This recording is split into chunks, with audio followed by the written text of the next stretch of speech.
Baik, perkenalkan saya Putri Aulia Ramadhani selaku Master of Ceremony yang akan memandu jalannya acara kali ini dari awal hingga akhir acara. Saya mengucapkan selamat datang di acara webinar kebijakan publik yang mengusung tema kebijakan ketahanan pangan, beras mahal tapi petani miskin. Sebelum memulai rangkaian demi rangkaian acara webinar pada sore ini, yang tentunya akan dihadiri oleh berbagai narasumber yang sangat luar biasa, dengan topik pembahasan yang insya Allah akan bermanfaat bagi kita semua. Terlebih dahulu saya akan membacakan tata tertib yang harus dipatuhi oleh hadirin peserta webinar kebijakan publik. Yang pertama, peserta webinar diharapkan untuk merename dengan format nama peserta _ instansi. Yang kedua, peserta diusahakan mengaktifkan kamera saat acara berlangsung. Yang ketiga, peserta memakai virtual background yang sudah disediakan oleh panitia. Yang keempat, peserta diusahakan menggunakan pakaian bebas namun sopan. Yang kelima, peserta dilarang menyalakan mikrofon tanpa seizin panitia. Yang keenam, peserta diharapkan menjaga ketertiban pada saat acara berlangsung. Yang ketujuh, peserta dilarang membuat kegaduhan yang tidak penting sehingga mengganggu suasana saat acara berlangsung. Yang kedelapan, peserta dilarang makan makanan berat, merokok, atau sejenisnya saat acara berlangsung. Yang kesembilan, pada saat sesi tanya jawab, peserta yang hendak bertanya diharapkan untuk raise hand terlebih dahulu dan mulai berbicara apabila sudah diizinkan oleh moderator. Dan yang terakhir, hal-hal yang belum diatur akan diatur kemudian. Baik, sekiranya itu adalah peraturan dan tata tertib yang diharapkan dapat ditaati oleh setiap peserta webinar pada kesempatan kali ini. Selanjutnya, saya akan membacakan rangkaian acara webinar pada sore ini. Yang pertama ada pembukaan, yang kedua menyanyikan lagu Indonesia Raya, yang ketiga acara inti yaitu pemaparan materi dan diskusi yang akan langsung dipandu oleh moderator. Yang keempat, sesi tanya jawab. Yang kelima, penyerahan sertifikat kepada narasumber dan juga moderator. Dan yang terakhir ada penutupan dan sesi dokumentasi. Baik, untuk mengawali webinar pada sore hari ini, marilah kita bersama-sama mengucapkan lafaz basmalah. Bismillahirrahmanirrahim. Baik, untuk mengawali kegiatan hari ini sebagai perwujudan rasa cinta kita kepada tanah air dan juga perwujudan rasa nasionalisme kita, marilah kita menyanyikan lagu kebangsaan Indonesia Raya. Kepada operator dipersilakan.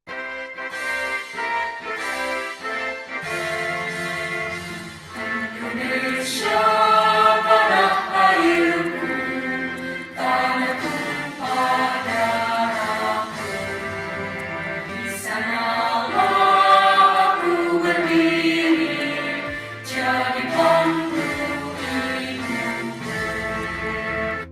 Indonesia kebangsaanku, bangsa dan tanah airku, marilah kita bersatu, Indonesia bersatu. Hiduplah tanahku, hiduplah negeriku, bangsaku, rakyatku semuanya. Bangunlah jiwanya, bangunlah badannya, untuk Indonesia Raya. Indonesia Raya, merdeka, merdeka, tanahku, negeriku yang kucinta. Indonesia Raya, merdeka, merdeka, hiduplah Indonesia Raya. Indonesia Raya, merdeka, merdeka, tanahku, negeriku yang kucinta.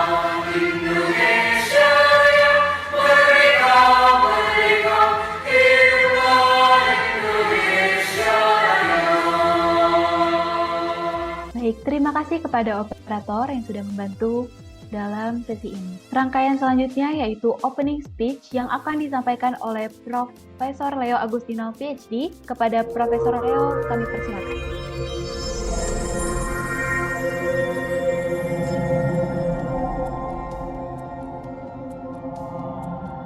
Baik, terima kasih. Saudari MC Putri Aulia Ramadhani. Yang saya hormati para pembicara, ada kolega saya Prof. Agus Vanar Sukri dari BRIN. Sore Prof, sehat ya? Alhamdulillah sehat. Kemudian ada kolega terdekat saya Prof. Ipah Emma Jumiati. Sore Prof. Dan kemudian kolega saya yang tidak kalah hebatnya Pak Dr. Haris Wicaksono.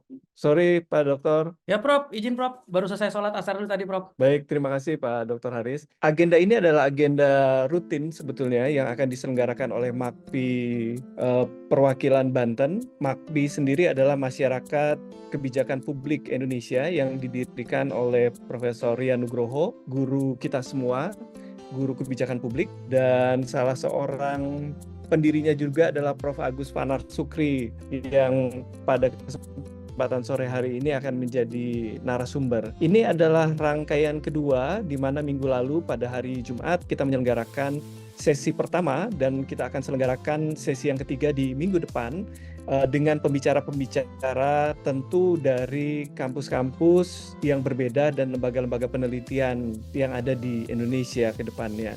Selepas Lebaran, kami berharap kita akan bisa selenggarakan ini secara rutin, kerjasama antara MAKPI Banten dengan MAKPI Pusat dan beberapa lembaga yang ada di newsroom dari perbincangan kebijakan publik yang ada di Indonesia.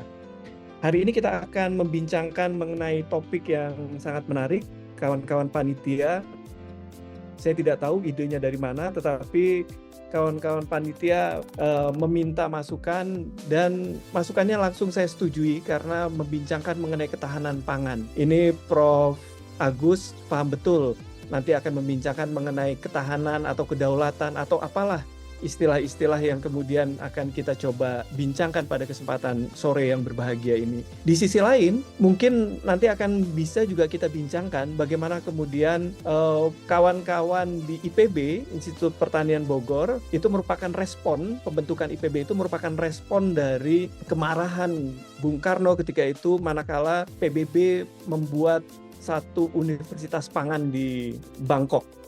Tahun 50-an seingat saya. Nah, ini menjadi respon yang sangat luar biasa ketika itu dengan harapan kita bisa menciptakan kedaulatan atau ketahanan pangan di negara kita sendiri. Perbincangan akan sangat menarik. Tentu saya mengalu-alukan para peserta untuk bisa mengajukan pertanyaan-pertanyaan yang konstruktif dengan harapan ke depan MAKPI bukan hanya bisa membincangkan, tetapi juga bisa memberikan rekomendasi kepada pemerintah. Tentu rekomendasi-rekomendasi yang konstruktif. Ini adalah langkah awal kita untuk membangun bangsa dari pinggiran, dengan harapan perbincangan ini bisa memperkaya khazanah keilmuan, termasuk juga mengimplementasikan apa yang kemudian dinilai oleh para pakar-pakar yang akan berbincang pada kesempatan sore hari ini dan memberikan masukan-masukan yang baik lagi untuk Republik.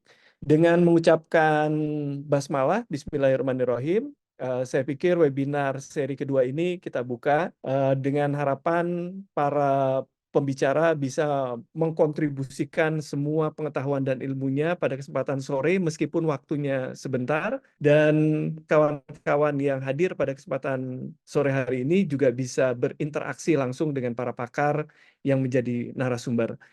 Terima kasih banyak atas kesempatan yang diberikan untuk menyampaikan opening speech pada kesempatan sore hari ini. Wabillahi taufiq wal hidayah. Wassalamualaikum warahmatullahi wabarakatuh. Waalaikumsalam warahmatullahi wabarakatuh. Terima kasih kepada Profesor Rayo yang sudah memberikan opening speech pada kesempatan kali ini. Baik para hadirin, seperti yang sudah disampaikan oleh Profesor Rayo bahwa acara kali ini akan dihadiri oleh narasumber-narasumber yang sangat luar biasa dan juga topik pembahasan yang sangat luar biasa juga. Nah, langsung saja nih teman-teman, para hadirin, kita masuk ke inti acara, yaitu pemaparan dan juga pembahasan sekaligus sesi diskusi yang akan dipandu langsung oleh moderator kita, yaitu Bapak Angga Rosidin. Kepada Bapak Angga dipersilakan.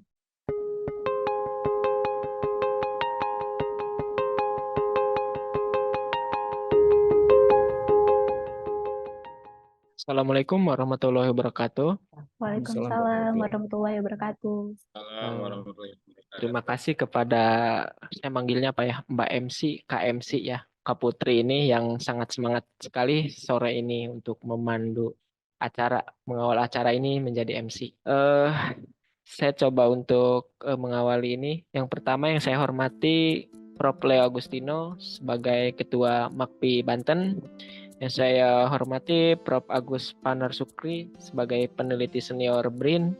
Yang saya hormati Prof. Ipah Emma Jumiati, akademisi Untirta. Dan yang saya hormati Pak Dr. Haris Hijrah Wisaksana, termasuk beliau abang saya juga. Pemateri pertama saya coba list dari Prof. Agus Panar Sukri. Saya coba baca riwayat hidupnya Prof. Ini cukup banyak ya Prof. Tapi saya coba ambil beberapa inti-inti. Yang pertama, nama lengkap Agus Panar Sukri. Tempat tanggal lahir Demak 15 September 1969. Jabatan beliau sekarang peneliti ahli utama 4D. Nomor HP-nya mungkin bagi teman-teman yang mau mencatat, Bapak Ibu sekalian, 0815 1142 4114. Dan yang paling menarik dari CV-nya sendiri, saya sih ngelihatnya dari pendidikan beliau. Super sekali ini. Saya lihat dari S1-nya. S1 Saga University, Pang, jurusan Information Science. S2-nya di Japan Advanced Institute, jurusannya Information Management, dan S3-nya di University of Electrocommunication, jurusannya Informasi Manajemen.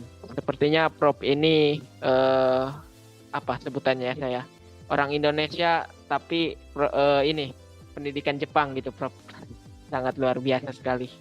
Kepada Prof Agus Panar Sukri, saya persilakan atas waktunya untuk presentasi.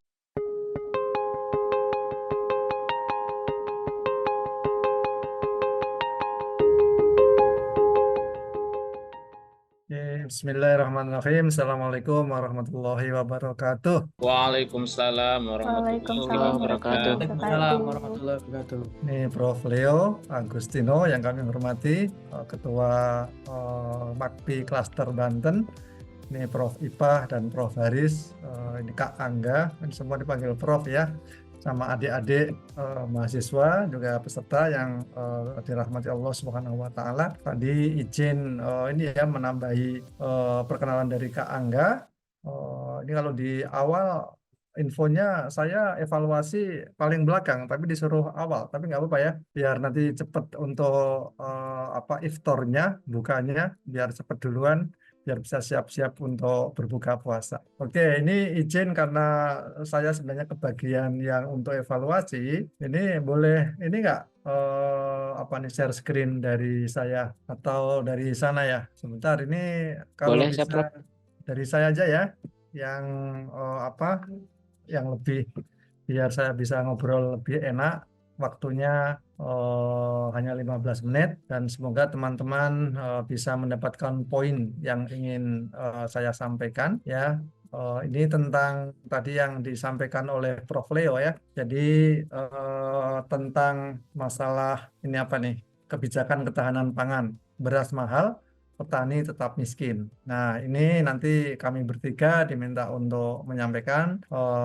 Kalau teman-teman yang belajar tentang public policy, terutama policy cycle, ini kan ada dari Kementerian tahun 2013 itu, dari agenda setting, nomor ini ya, yang atas ini, kemudian policy formulation, kemudian legitimation, implementation, dan yang bagian 5 ini evaluasi. Ini sangat penting dan kita orang Indonesia itu memiliki kelemahan ketika harus mengevaluasi kebijakan yang telah diambil. Kemudian yang terakhir ada maintenance atas kebijakan yang telah diambil oleh policy maker. Nah, tentang evaluasi ini, kebetulan tahun kemarin ini kami dari BRIN mendapatkan kepercayaan dari Bapeda Provinsi Banten ini untuk mengkaji evaluasi kebijakan korporasi pertanian. Ini hubungannya nanti dalam presentasi ini kami nyebutnya KPPB ya, maksudnya korporasi pertanian. Jadi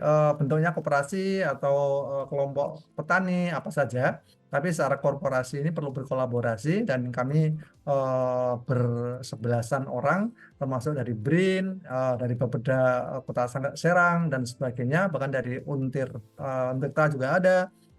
BINUS juga ada ya. Ini kolaborasi kami para peneliti kebijakan publik. Nah, sebenarnya ini banyak yang kami kasih ke panitia ada 60 halaman, aslinya ini 75 halaman. Tapi ini seperti adik-adik nanti kalau menulis ini ya, makalah atau menulis karya tulis itu ada pendahuluan, ada teori, metode kajian, hasil pembahasan, penutup. Ya 5 bab itu cukup untuk Anda bisa lulus. Nah, ini kalau latar belakang pertanian ini ya, bahwa sektor pertanian menjadi penting di Indonesia. Sebagai penyedia bahan pangan dan bahan baku industri, kecil, menengah maupun besar, serta menjadi salah satu lapangan usaha dalam PDRB, yaitu produk domestik regional bruto.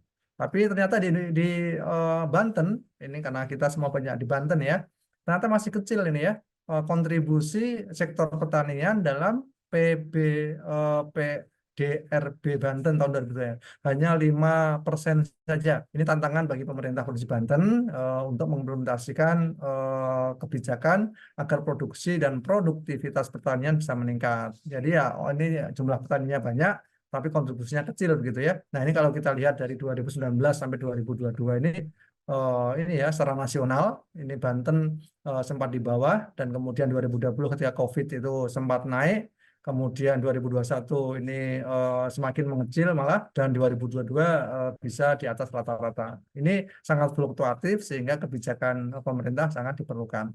Nah ini tentang nilai tukar petani. Ini juga fluktuatif ya. Ini kalau kita lihat angkanya itu, ini Banten dan secara nasional, ini Banten ini sempat tahun 2020 naik ya di atas rata-rata nasional, tapi kemudian ini semakin lama semakin turun ini nilai tukar petani, yaitu dari penghasilannya dengan dibandingkan dari produksinya itu nanti ada angka bagaimana menghitung nilai tukar petani. Ini kajian kami karena kebijakan ini banyak membaca dasar hukum. Nah, ini yang penting ini tentang rencana strategis perangkat daerah 2023-2026. Padahal Pak Gubernurnya sudah lengser dan ini sedang disiapkan karena akhir tahun ini ada Pilgub, maka akan diubah lagi menjadi rencana strategis perangkat daerah 2025-2029. Nah, ini kalau kami mengkaji tentang evaluasi kebijakan, ini bagaimana perkembangan kebijakannya, bagaimana strategi untuk meningkatkan peran korporasi, dan peta jalan 2024-2045. Ini kalau yang nomor 3 ini karena waktunya pendek, belum sempat kami bikinkan secara global, tapi paling tidak poin-poin dalam pendek, menengah maupun yang panjang itu sudah kelihatan. Jadi ini mengevaluasi kebijakan saat ini, kemudian strategi bagaimana 2026, ini mohon maaf ini masih menyesuaikan dengan rencana strategis yang mereka miliki, dan menyusun peta jalan korporasi pertanian untuk periode yang lebih panjang sampai Indonesia Emas 2045. Ini hasilnya laporan kajian dan policy brief. Jadi kami hasilkan 3 policy brief dan kami berikan kepada Gubernur, anggota DPRD, Kepala Bapeda, Kepala Dinas Pertanian, Direktur Pimpinan Koperasi Pertanian di Provinsi Banten, kemudian juga para penyuluh. Ini karena perannya sangat signifikan bagi peningkatan kesejahteraan petani di Banten. Nah, para petani juga selain kami tanya-tanyain, kami ambil datanya, kami berharap mereka mendapatkan hasil juga dari kajian ini. Nah, ini tentang korporasi pertanian, teman-teman, adalah suatu entitas bisnis yang beroperasi pada sektor pertanian, memiliki skala yang besar dan terlibat di berbagai aspek pertanian. Nanti ada contoh yang cukup berhasil di Banten, tapi banyak yang belum berhasil ya. Tujuan utamanya adalah untuk efisiensi, produktivitas, dan profitabilitas. Jadi ada profitnya ya. Ini efisien belum, produktivitasnya juga belum bisa meningkat, apalagi profitnya gitu ya. Bahkan termasuk perusahaan daerah yang dibuat oleh provinsi itu juga belum menghasilkan profit yang diharapkan ya. Ini kalau definisi korporasi ini menggunakan teknologi canggih, ada pengelolaan sumber daya yang kuat, dan ada strategi bisnis ya. Nanti ini beberapa poin menjadi parameter kami melihat kondisi di Banten. Nah, ini peran koperasi ini banyak, peningkatan produktivitas dan produksi, disertifikasi produk, akses ke pasar, menjadi lokomotif inovasi pengembangan teknologi pertanian, kemudian ada keberlanjutan ekosistem ya. Nah, ini secara global, ini ada negara-negara yang sukses berhasil dengan kedelai, gula, kopi, dan daging sapi. India makanan olahan, pengolahan makanan, agribisnis, bahkan banyak sumber untuk farmasi, obat-obatan itu juga dari India dan Cina ya, karena relatif lebih murah dibandingkan kalau kita kembangkan dari Indonesia sendiri. Afrika Selatan anggur, buah, daging. Thailand kita terkenal dengan beras, karet, makanan laut. Ini yang diekspor ke negara-negara timur ya, ke Jepang, ke Korea, bahkan sampai ke mana Amerika, di Eropa itu banyak dari Thailand. Kita Indonesia masih kalah ya. Nah, secara nasional ini PT Karun Pokpan Indonesia ini mungkin kalau para petani di Banten sangat mengenalnya karena mereka bikin pakan ternak, peternakan ayam, produk makanan olahan ya. Ini pusatnya ada di Thailand. Kemudian ada Astra Agro Lestari, ini kelapa sawit, Indofood, ini makanan, kemudian Smart, ini juga kelapa sawit, Salim Evomas, ini juga kelapa sawit. Jadi sebenarnya banyak juga perusahaan-perusahaan korporasi pertanian yang dikelola secara modern, itu mereka bisa mengglobal ke seluruh dunia. Nah, kalau yang di Provinsi Banten, ini bentuknya macam-macam ya, KUD, ada badan usaha milik petani, ini yang belum berkembang, ada perusahaan ternak rakyat, ini juga belum banyak berkembang. Nah, ada BUMDes, ini diprovokasi oleh Kementerian Desa, tapi juga belum banyak yang sukses seperti yang kita harapkan. Nah, tadi sudah kita ingatkan tentang proses ini, evaluasi ini penting sebelum nanti ada keberlanjutan policy atau kebijakan. Ini ganti gubernur, ganti kebijakan, ganti presiden, ganti kebijakan, itu khas Indonesia ya. Nah, seharusnya sustainabilitas itu perlu dipertahankan dengan evaluasi yang benar, tetapi juga proses ini harus terus melingkar seperti viralisasi gitu ya, semakin lama semakin membesar. Nah, ini tentang evaluasi ini, yang penting itu mengukur kinerja dan hasil, kemudian tujuan dan target, serta ada pertimbangan peninjauan kembali. Nah, ini biasanya para policy maker kalau diminta meninjau kembali atau meninjau kebijakan pendahulunya itu nggak mau, dia ingin punya legasi sendiri. Ini juga masalah culture atau kebiasaan kita di Indonesia. Nah, ini evaluasi kebijakan, ini saya lewatin saja. Intinya kami menggunakan model Ostrom ketika membuat kriteria evaluasi itu apa. Ini dari konteksnya seperti apa, kemudian aktor dan situasi tindakan seperti apa, kemudian aliran informasi seperti apa, dan kriterianya kami tentukan. Nah, ini kami gunakan nanti untuk mengevaluasi korporasi yang ada di Provinsi Banten ya. Tapi ternyata nanti ini ya, ini kami lewatin saja, nanti akan dibaca sendiri.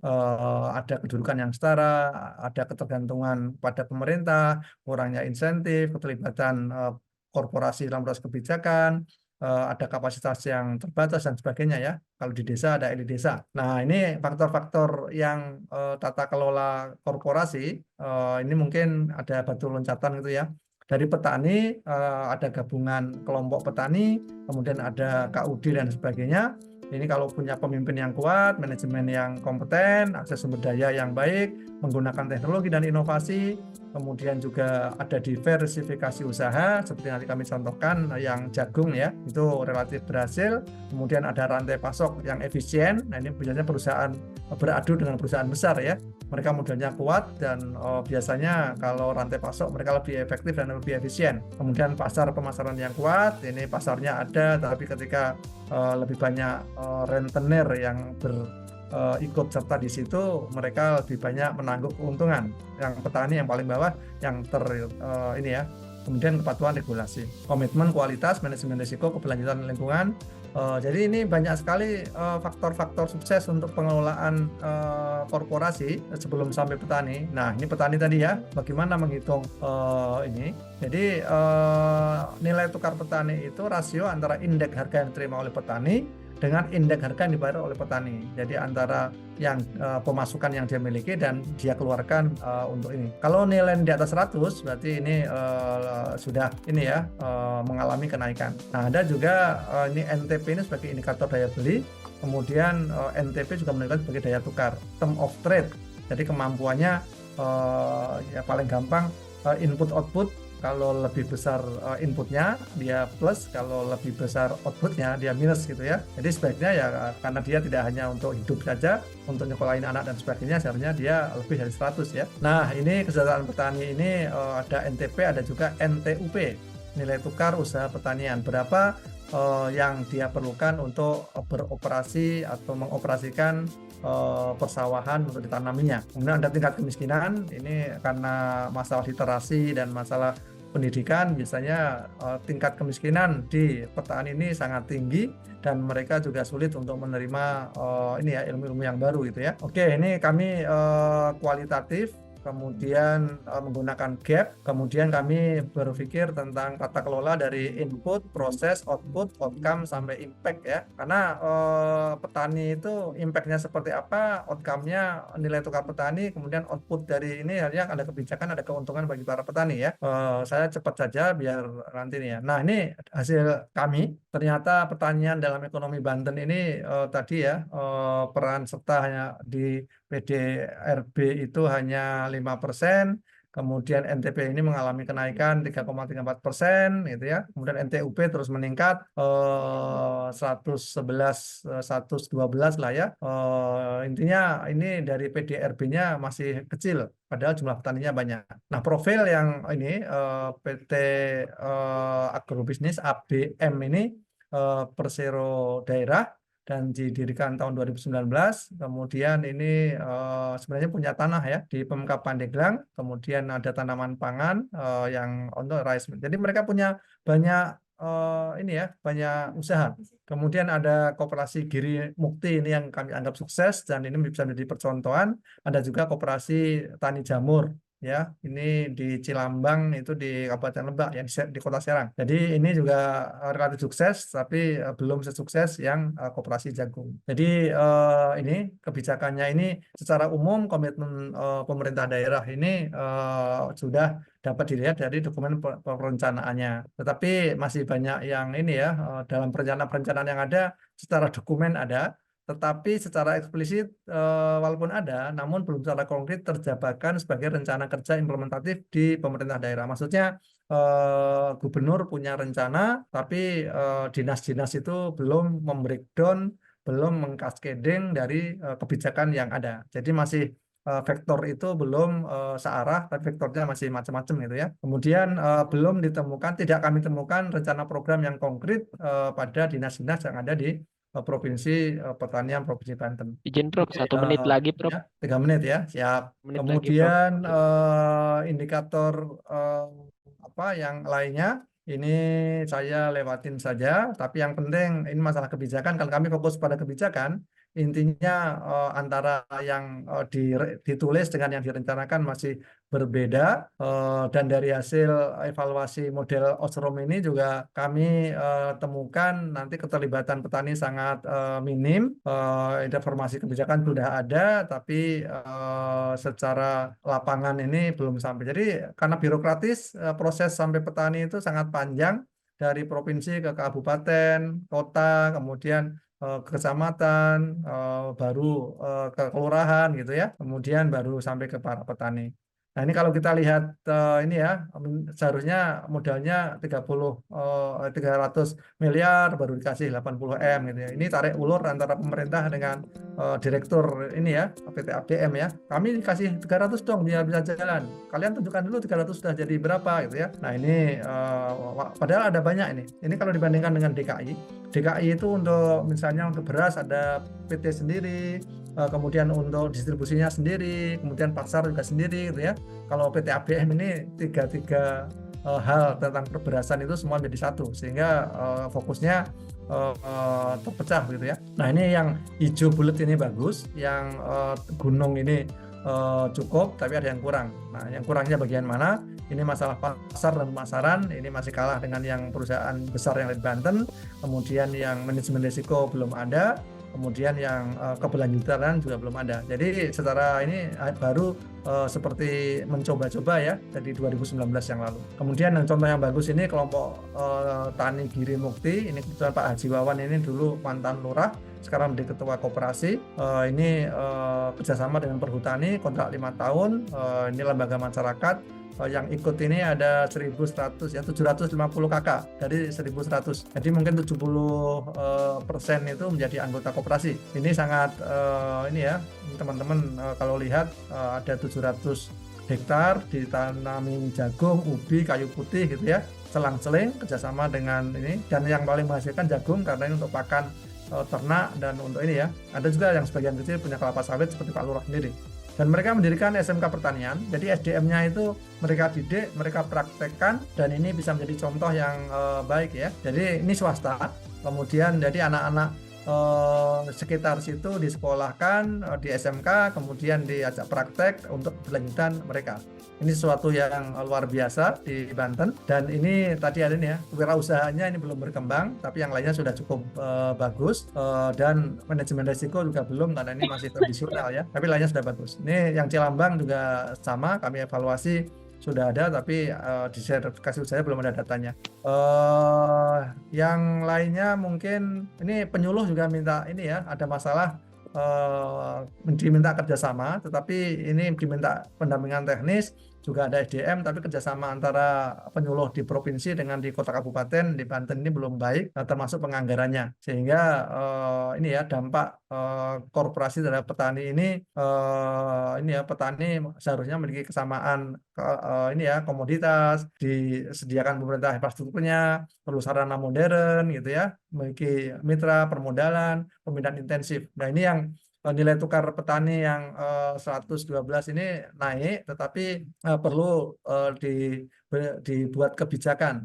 Karena terutama di Banten ini ada tadi ya, alih fungsi lahan dari pertanian menjadi perumahan. Ini juga mengurangi area yang relatif besar. Jadi kesimpulan ini yang kami dapatkan adalah kebijakan korporasi ini telah ada, tetapi belum secara detail diturunkan ke dinas. Kemudian perlunya pelibatan dalam partisipatif, terutama untuk para petani dan kelompok petaninya, diwakili oleh kelompok petaninya, agar mereka juga bisa diikut sertakan merencanakan masa depan mereka. PT ABM ini juga sudah menerapkan korporasi modern, tapi belum akur antara pemerintah yang bikin dengan pelaksana, karena ini faktor politik juga ada.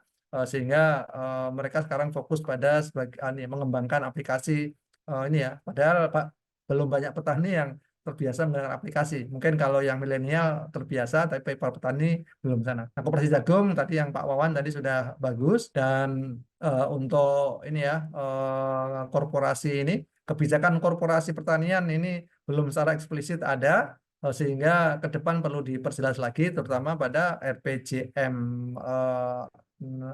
RPJMD yang untuk menengah 2025-2029 itu bisa lebih baik lagi. Itu saja mungkin, ini jangka kami poin-poinnya sudah coba bikinkan, dan ini untuk pemerintah. Teman-teman kalau nanti sudah bikin perlu policy brief, temuan-temuan yang penting untuk ditindaklanjuti oleh policy maker. Ini tentang kebijakan, nanti silakan dibaca saja bahwa partisipasi ini penting, kapasitas building juga penting, kepemimpinan, kemudian juga hubungan yang konstruktif dengan pemerintah dan korporasi. Begitu saja mungkin. Kak Angga, nanti kalau ada pertanyaan silahkan disampaikan, dan ini filenya sudah saya bagikan ke panitia, sudah izin ke Bapeda Provinsi Banten, boleh dibagikan, tapi hal yang sensitif mungkin tidak ini ya. Ini benar-benar hasil riset kami, termasuk ada referensinya. Teman-teman kalau para mahasiswa ketika bikin tugas akhir atau membuat policy brief, ini namanya bukan policy brief ya, ini policy paper ya, seperti ini. Demikian kurang lebihnya, mohon maaf. Assalamualaikum warahmatullahi wabarakatuh. Waalaikumsalam warahmatullahi wabarakatuh.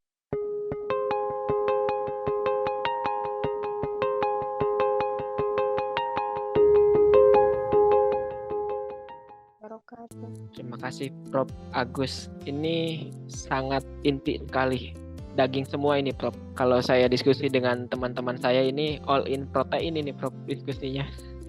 Eh, Selanjutnya pematerinya yaitu Prof. IPA Hema Jumiati tentang implementasi. Sebelumnya tadi saya keliru Prof untuk membacanya karena saya fokus ke template-nya itu. Saya izin membacakan CV beliau dulu karena beliau ini salah satu dosen favorit kita nih di FISIP Untirta. Nama lengkap beliau Profesor Dr. IPA Hema Jumiati, SIP MSI. Tempat tanggal lahir Serang 31 Januari 1975. Mungkin ada orang Serang di sini ya, mungkin tetanggaan dengan Ibu ya, meskipun beda kecamatan juga ini Bu tetangganya. Jabatan beliau sekarang lektor kepala. Saya doakan Bu cepat diangkat guru besarnya. Amin. Alamat beliau Komplek Makmur Jaya, RT 03 RW 9, Jalan Gandaria, Blok C nomor 2, Kelurahan Drangong, Kecamatan Taktakan, Serang. Beliau asli Serang, lahir di Serang, tinggal di Serang, sekaligus akademisi juga di Serang. Untuk nomor HP, mungkin bagi teman-teman yang mau menulis, di sini tercantumnya kalau Ibu itu ya nomor HP atau ya oke.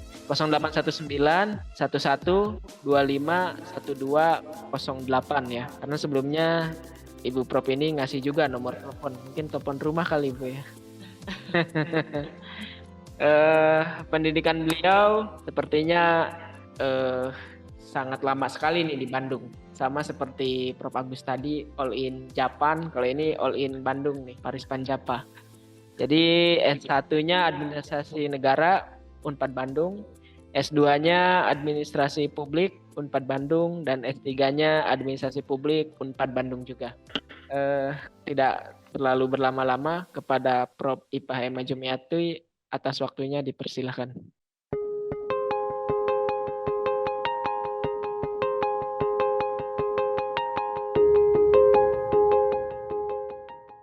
Oke, baik.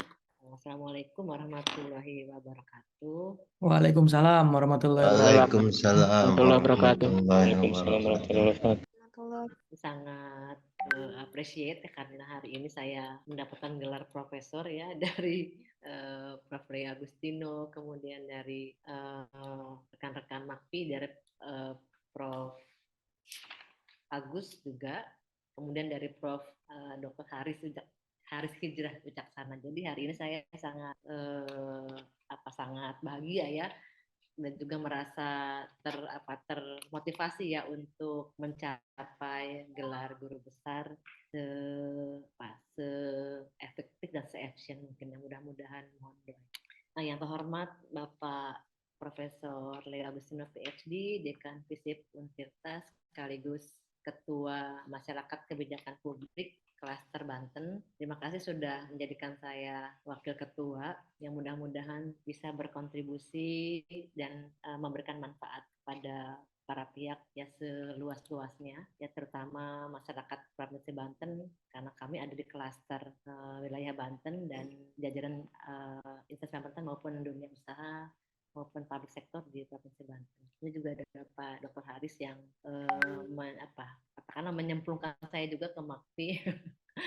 Terima kasih Pak Agus Fano, ternyata pengurus MAKPI Pusat ya Pak ya.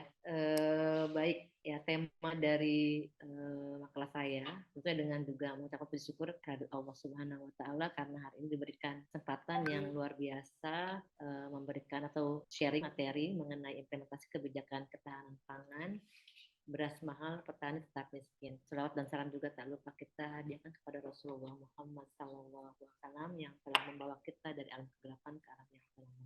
Tak lupa juga yang hadir, terima kasih. Ya, ini banyak mahasiswa Untirta maupun mahasiswa dari Universitas Indonesia Esa Unggul ya Pak Dr. Haris ya, kelihatannya ya. Selamat mengikuti seminar yang mudah-mudahan bermanfaat, ya juga masyarakat umum yang lainnya. Baik, tema ini diberikan kepada kami para narasumber karena memang isu ini belakangan ya sangat mengemuka ya. Kalau kata generasi Z itu apa? Viral gitu ya. Isu ini menjadi viral ya. Karena memang ada ada fenomena sepertinya gitu kan. Kenapa itu beras mahal tapi petani itu tetap miskin ya? Karena ini adalah MAKPI, maka kami para pengkaji melihatnya tentunya ya dari sisi kebijakan publiknya. Slide tolong dibantu.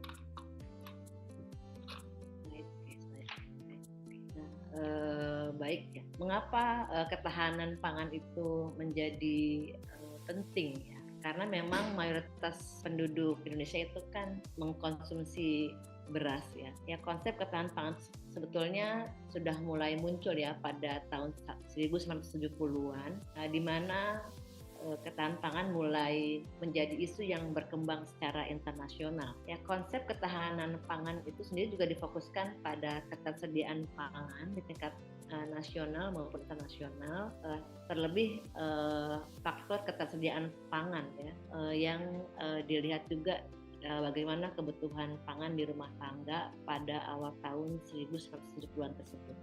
Nah, pada tahun 1980-an itu terjadi pergeseran konsep ketahanan pangan, yaitu kemudian ditekankan pada akses pangan di tingkat rumah tangga dan individu. Nah, sehingga kemudian sedikit saja saya memberi sharing ya, definisi daripada ketahanan pangan sendiri adalah yang telah diterima secara luas ya oleh praktisi dan akademisi, yaitu access for all people at all times to enough food for an active and healthy life ya. Access for all people all times to enough food for an active and healthy life ya. Cukup tidaknya persediaan pangan di pasar itu berpengaruh pada harga pangan tersebut. Nah, definisi ketahanan pangan tadi itu juga terdiri dari 4 faktor, yaitu aksesibilitas, kemudian ketersediaan pangan, keamanan, dan keberlanjutan.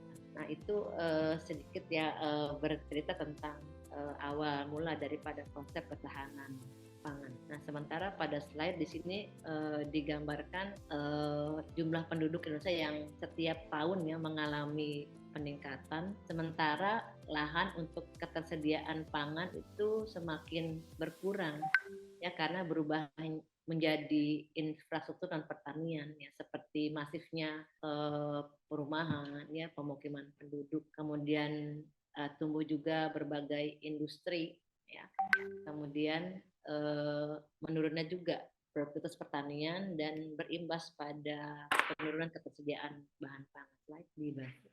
Nah, jika dilihat anggaran ketahanan pangan dalam APBN Indonesia itu sebetulnya mengalami peningkatan ya. Anggaran ketahanan pangan tahun 2024 itu bertambah sampai dengan 13 triliun rupiah. Oh, soalnya kecil ya. Sekarang kecil ya? Kecil. Oh, cepat aja. Suara saya terdengar? Mohon direspon. Terdengar Bu, tapi kecil suaranya. Ya? Oh. Iya. Nggak usah pakai headset ya kalau enggak. Sekarang bagaimana suaranya? Mohon maaf tadi ada. Cukup Bu, sudah cukup terdengar suaranya. Oke, baik. Tadi mungkin headset saya yang kurang canggih ya. Mohon maaf, ini karena puasa mungkinnya jadi suara menyesuaikan. Oke, baik. Nah, ini adalah anggaran ketahanan pangan tahun 2024 yang bertambah ya sebanyak 13 triliun rupiah.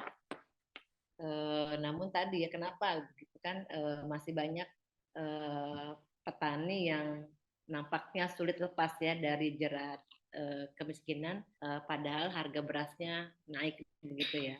Baik, next slide. Ini ya. Nah, baik ya, di dalam slide ini ya terlihat ada tabel ya, tabel 1 yang menggambarkan tentang perbedaan swasembada pangan, kemandirian pangan, kedaulatan pangan, dan ketahanan pangan.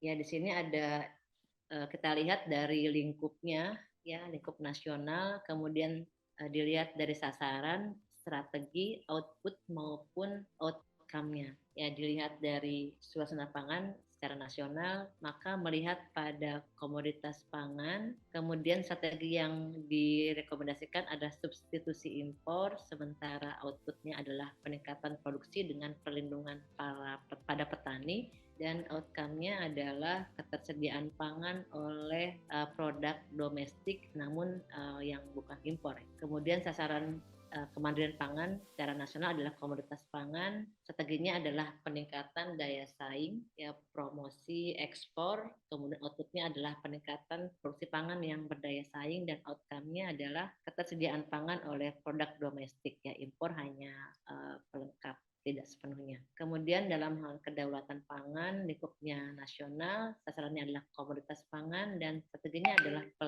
pelanggaran impor. Kemudian outputnya adalah peningkatan produksi pangan dengan perlindungan pada petani dan outcome-nya adalah kesejahteraan petani. Ya, sementara pada aspek ketahanan pangan secara lingkup nasional, kemudian sasarannya adalah komoditas pangan, strateginya adalah peningkatan ketersediaan pangan, akses pangan dan penyerapan pangan, kemudian outputnya adalah gizi, penurunan kelaparan, gizi kurang dan gizi buruk, dan outcome-nya adalah manusia sehat dan produktif, kemudian angka harapan hidup tinggi. Oke, next slide, karena masih ada pembicaraan. Waktunya habis. Sudah habis.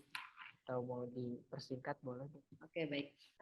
Baik ya, di sini saya juga melihat pada beberapa sumber dari media ya yang juga melihat memperlihatkan ya adanya fenomena di mana terjadi kenaikan harga beras, kemudian hal ini juga berhubungan dengan permasalahan iklim, permasalahan di hulu dan permasalahan di hilir. Ya, disinyalir bahwa mengapa hal itu terjadi karena penurunan produksi padi karena iklim seperti bencana alam, kemarau panjang dan keterbatasan air dari bendungan, kemudian juga meliputi permasalahan luas lahan yang menurun, kemudian keterbatasan sarana produksi pertanian, permasalahan benih hingga permasalahan subsidi pupuk dan sebanyak 200.000 hektar luas lahan petani Indonesia mengalami penurunan. Next slide.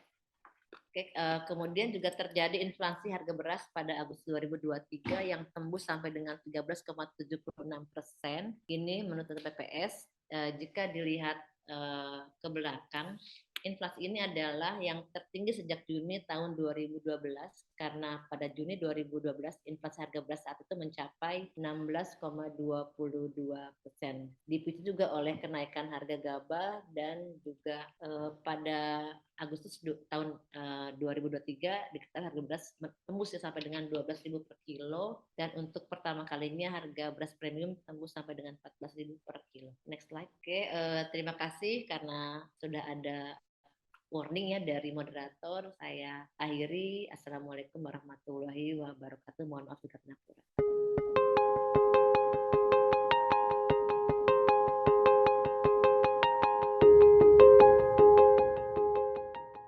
Waalaikumsalam warahmatullahi wabarakatuh. Waalaikumsalam warahmatullahi wabarakatuh. Terima kasih kepada Assalamualaikum. Emma Jumiati. Sebenarnya sih Bu, disingkat ini biar kita bisa berbareng. Iya. Atau mungkin Ibu mau masak dulu Bu di rumah. Pasti ya ibu-ibu, misalnya domestik soalnya. Selanjutnya pemateri ketiga, senior saya, abang saya tercinta ini Pak Dr. Haris Hijrah Wicaksana. Dan hari-hari kemarin juga sebenarnya kita kesulitan nama abang ini Bang. Ada beberapa perbaikan ini Bang dari panitia, kita mohon maaf sebelumnya. Dan per hari ini juga mencetak rekor Bang. Kenaikan kita peserta ini, saya kalau saya hitung kalkulator mungkin 30-40% kenaikan pesertanya ini Bang. Dan rata-rata mahasiswa abang ini mendominasi kita yang dari Serang kalah. Kalahnya 2-0 ini atau 3-0 seperti Indonesia lawan Vietnam sepertinya ini. Baik, saya coba baca CV-nya. Pak Dokter, nama lengkap Pak Dr. Haris Hijrah Wicaksana, SOS MSI. Kalau saya sih dulunya beliau ini nyebutnya Pak Dokter muda kita ya di Banten. Tempat tanggal lahir Serang 3 Agustus 1985. Satu kebangsaan dan tanah lahir dengan Ibu Prof. Ipahema Jumiati.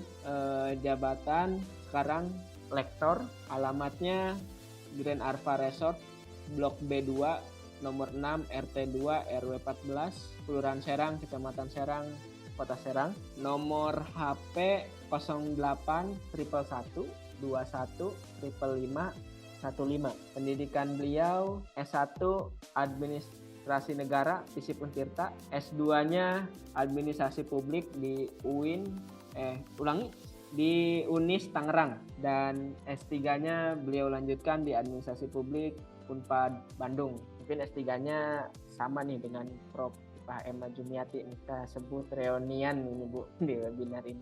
Baik, biar efektifkan waktu pada Pak Dokter, silakan untuk presentasi.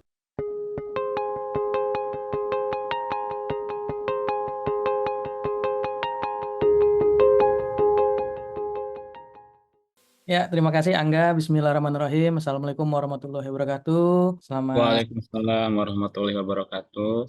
Selamat sore semuanya, Bapak Ibu semua. Yang saya hormati tentunya guru-guru saya semua di sini hadir. Ada Prof. Leo Agustino sebagai Dekan FISIP Untirta, kemudian sebagai Ketua MAKPI Wilayah Banten. Kemudian ada Prof. Ibu Ipah Jumiati, Ipah Ima Jumiati. Beliau dosen saya juga. Salam hangat Ibu, kita bertemu di webinar ini. Beliau juga Wakil Ketua MAKPI Banten. Kemudian yang saya hormati Prof. Agus, salam kenal, salam hormat Prof. Agus, Vaner, ilmunya luar biasa tadi sebagai peneliti senior di BRIN dan sebagainya. Yang saya hormati rekan-rekan dosen lainnya yang hadir hari ini dari Unpam, dari Unsera, dari Setia Banten, kemudian dari Untirta, dari kampus-kampus lainnya tentunya yang tergabung dalam MAKPI Klaster Wilayah Banten. Dan tentunya saya hormati moderator yang kece, ganteng, Angga. Mudah-mudahan habis lebaran tidak jomblo lagi Angga, jadi nggak galau. Tentunya saya hormati juga para peserta, para mahasiswa FISIP Untirta, dari Esa Unggul, dari mahasiswa lainnya yang hadir, dan tentunya dari sahabat-sahabat lain yang tentunya hari ini bisa bersama-sama untuk kita berdiskusi di tema hari ini. Tema kita tentang kebijakan ketahanan pangan. Beras mahal, petani tetap. Saya mohon maaf tidak menyebut miskin, karena kalau miskin kayaknya identik dengan secara pendapat sosialnya akhirnya tidak enak, karena di data di BPS juga tidak ada keluarga miskin atau kelompok miskin, yang ada prasejahtera. Jadi saya ganti dengan tetap prasejahtera, jadi belum sejahtera. Silakan Angga, next slide-nya, mohon maaf direpotkan Angga atau operator, admin, silakan langsung saja, silakan. Boleh diganti nggak slide-nya? Ada kendala teknis. Silakan. Ya, sambil menunggu. Oke. Kebijakan ketahanan pangan kita tadi sudah diantarkan oleh Prof. Agus dan Bu Ipah Emma. Yang menjadi catatan saya ada 3 hal, yaitu pendahuluan, kemudian problem solving oriented, dan multidisiplin approach, dan yang terakhir, yang ketiga, model strategi kebijakan ketahanan pangan kita bagaimana. Langsung saja yang pertama, Angga, mohon maaf. Ada beberapa data yang mungkin kita coba sama-sama bisa lihat ya. Sebelumnya, oke. Kita sudah tahu isu yang hari ini ada, yaitu harga beras naik. Ada 3 zona, yaitu zona 1, zona 2, dan zona 3. Di mana kalau untuk di Jawa, Pulau Jawa itu ada di zona 1, di Lampung, Jawa, Sumatera Selatan, Bali, NTB, dan Sulawesi. Kemudian kalau zona 2 ada Sumatera selain Lampung dan Sumsel, ada NTT dan Kalimantan, dan zona 3 di Maluku dan Papua. Dan harganya pun ini sudah ditetapkan, baik yang beras medium maupun yang beras premium. Tapi apakah petani itu ikut jadi sejahtera? Ini yang jadi permasalahan. Sedangkan pemerintah hari ini, mohon maaf, pemerintah hari ini sudah menetapkan harga eceran tertinggi beras. Dan bahkan kelas medium pun kualitas berasnya sangat jauh di bawah medium. Nah, ini data selanjutnya juga ada harga kenaikan gabah dari petani per kilonya dengan beberapa kualitas, dari kualitas medium, premium, bahkan dari gabah dari luar kualitas, artinya itu. Langsung Angga.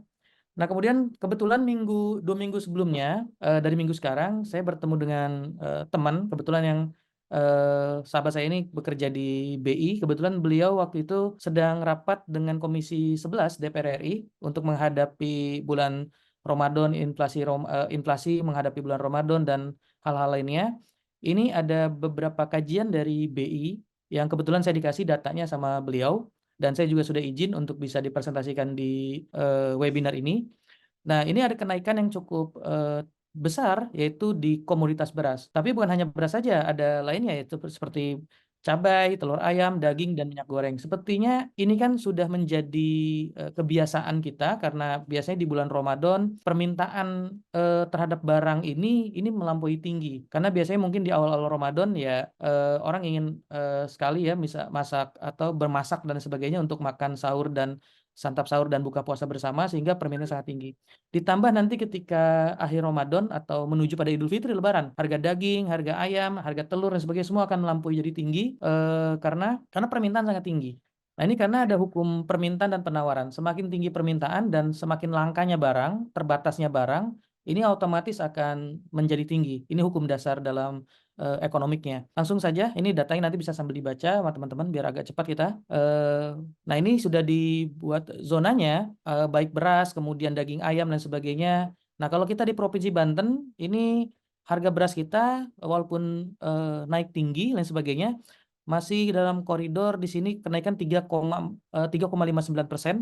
Yang paling tertinggi itu terjadi di Gorontalo, ya kenaikan harga beras sampai 17,10%. Nih di terakhir posisi ini tanggal 5 Maret 2024, berarti kurang lebih 2 minggu kemarin. Nah, ini masih sangat tinggi dan cabai rawit, minyak goreng, gula, bawang putih, dan ini kebutuhan pokok semua.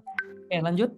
Angga, data ini. Kemudian ini ketika klaster lainnya yang harus dicermati terkait dengan perubahan dari tahun 2023 sampai 2024 ke depan, bahkan sampai bulan Maret, Januari, Februari, Maret ini terdapat beberapa stok bulog yang ada nih Januari, Februari, dan Maret, sehingga mudah-mudahan ini menjadi hal yang aman, karena kalau beras tidak ada ini negara bisa chaos lebih parah. Nah, di lain hal mungkin kita juga dapat fenomena bahwa sebetulnya saya juga tidak tahu nih data lain sebagainya, apakah ini data yang real atau yang tidak, tapi ada beberapa data pembanding juga yang hidden menyebutkan bahwa beberapa cadangan beras bulog itu menjadi kendala karena mungkin tadi ada El Nino dan sebagainya. Ada El Nino, kemudian gagal panen dan sebagainya. Bahkan India katanya dilarang untuk mengekspor atau mengimpor beras atau mengekspor beras. Nah, lain halnya kita juga ada fenomena politik di Januari Februari kemarin, di mana tiba-tiba bansos itu beras dan sebagainya itu betul-betul diberikan oleh salah satu yang diuntungkan oleh sebagai salah satu pasangan ya. Dan itu juga fakta menarik.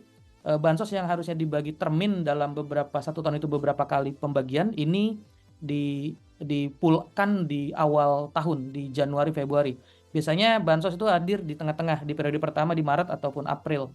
Tapi ini lebih awal semua. Tapi nggak apa-apa, itu mungkin hak warga ya. Kita juga harus mendukung pemerintah geraknya garcep. Mudah-mudahan dari hal itu kita dapat nilai kebaikannya saja dulu gitu. Hal lainnya nanti kita diskusikan di lain faktor. Oke, lanjut Angga. Nah, kemudian ini hal yang menarik juga. Saya dikasih data ini dari BI tadi. Ada beberapa program unggulan yang bisa teman-teman baca semua di sini. Saya melihatnya sebetulnya peran pemerintah sudah optimal belum? Kalau misalkan optimal, jawabannya sebetulnya dinilai kita masih belum maksimal. Karena kalau kita lihat di sini ada target 2024, apa saja yang jadi target dan apa saja yang menjadi capaian. Kalau kita baca satu persatu, semuanya masih berbicara kepada banyaknya koordinasi kelembagaan. Jadi belum berbicara pada hulu ke hilir, belum berbicara esensi dari normatif, hanya berbicara normatif dan tidak berbicara pada substantif dari harga beras mahal gimana, petani sejahtera gimana. Ini belum ada. Yang baru misalkan kita lihat yang ada misalkan fasilitas distribusi pangan. Ada 208 program dan baru 30 program yang terjadi. Pasar murah biasanya ini untuk mengendalikan harga pasar. Dari program 14.200 pelaksanaan baru 398 pelaksanaan. Sisanya masih banyak sekali tentang koordinasi komunikasi, kelembagaan, capacity building, pengandalan ekspektasi, diversifikasi dan olahan pangan dan lain sebagainya. Dan ini saya merasa ini masih buang-buang anggaran dan tidak mengefisienkan. Jadi mohon maaf sekali lagi, kalau kita bicara pada data ini banyak anggaran yang tidak menyentuh satupun kepada petani. Pertanyaan saya gitu ya, hanya sedikit saja yang terjadi. Hilirisasi pangan 100 program dari 9 program masih jauh sekali, dan optimalisasi gap tadi 114 program, capaian juga belum ada yang dicapai. Budidaya pangan mandiri 67 program, hanya 11 program, dan kerjasama antar daerah 116 MOU ditargetkan hanya 15 MOU. Ini masih sangat jauh sekali PR-nya. Oke, silakan Angga langsung. Nah, pada poin inti kita, ada 3 hal yang, saya diajarkan oleh Prof. Leo Agustino, ini mengutip dari, buku beliau, berbicara pada esensi studi kebijakan ada 3 hal yang dibahas, yaitu multidisiplin approach. Jadi kita tidak bisa bahas dari satu segi saja, tapi berbagai macam disiplin ilmu. Yang kedua, problem solving oriented, bagaimana kita problem solving-nya, hari ini kita coba diskusikan. Dan yang ketiga ada value oriented. Nah, silakan Angga, next. Kebetulan ketika saya dapat amanah ini, saya langsung wawancara mendalam kepada langsung petani, dan petani bukan hanya petani, beliau juga para pelaku. Pertama yang saya via by phone dan karena sebetulnya kenalan saya, dan saya juga sebelumnya pernah beberapa kali menjalankan bisnis usaha dengan beliau-beliau ini. Beliau secara keluarga turun-temurun dari Indramayu dan dari Cirebon ini menjadi petani, ya. Kalau Bu Emma pasti kenal. Salah satu mahasiswanya ini mahasiswa Bu Emma, namanya Kusen, Bu Emma. Nah, keluarganya Kusen itu keluarga petani. Jadi saya izin nama Kusen, minta disambungkan pada uaknya sama orang tuanya dan sebagainya. 3 hari yang lalu saya telepon via by phone dengan para beliau-beliau ini, dan luar biasa. Kalau kita khusus padi, karena kita berbicara petani padi kita di hari ini, petani beras.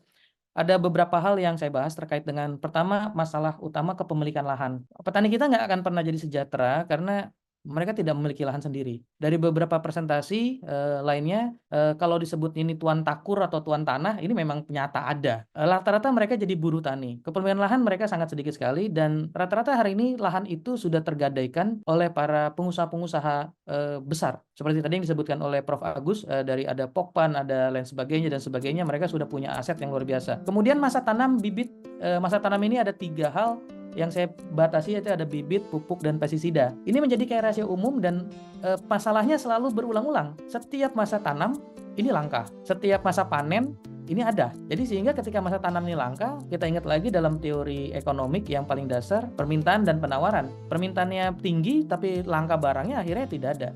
Nah, yang terjadi, saya tanya, pemerintah itu membuat subsidi bibit. Mohon maaf ya, sekali lagi Bapak Ibu semua, pemerintah memberikan subsidi bibit.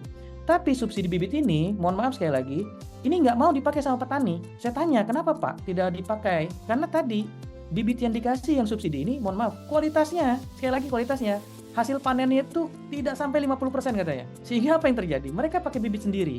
Yang jadi problem, bibit unggul yang mereka dapatkan, mereka bisa mengulangnya itu sampai 2-3 kali panen saja. Sisanya mereka harus beli bibit kembali. Nah, inilah bibit ini ketika mereka harus beli kembali, ketika masa tanam, harganya naik, meningkat. Sehingga apa yang terjadi? Mereka akhirnya berhutang. Mereka berhutang. Itu satu. Kemudian tadi bibit, kemudian pupuk, pestisida, hal yang sama juga. Kemudian biaya produksi padi. Pertama saya melihat dari membajak. Membajak ini ada 2 hal. Ada milik sendiri dan sewa. Kalau yang sewa artinya bagi hasil.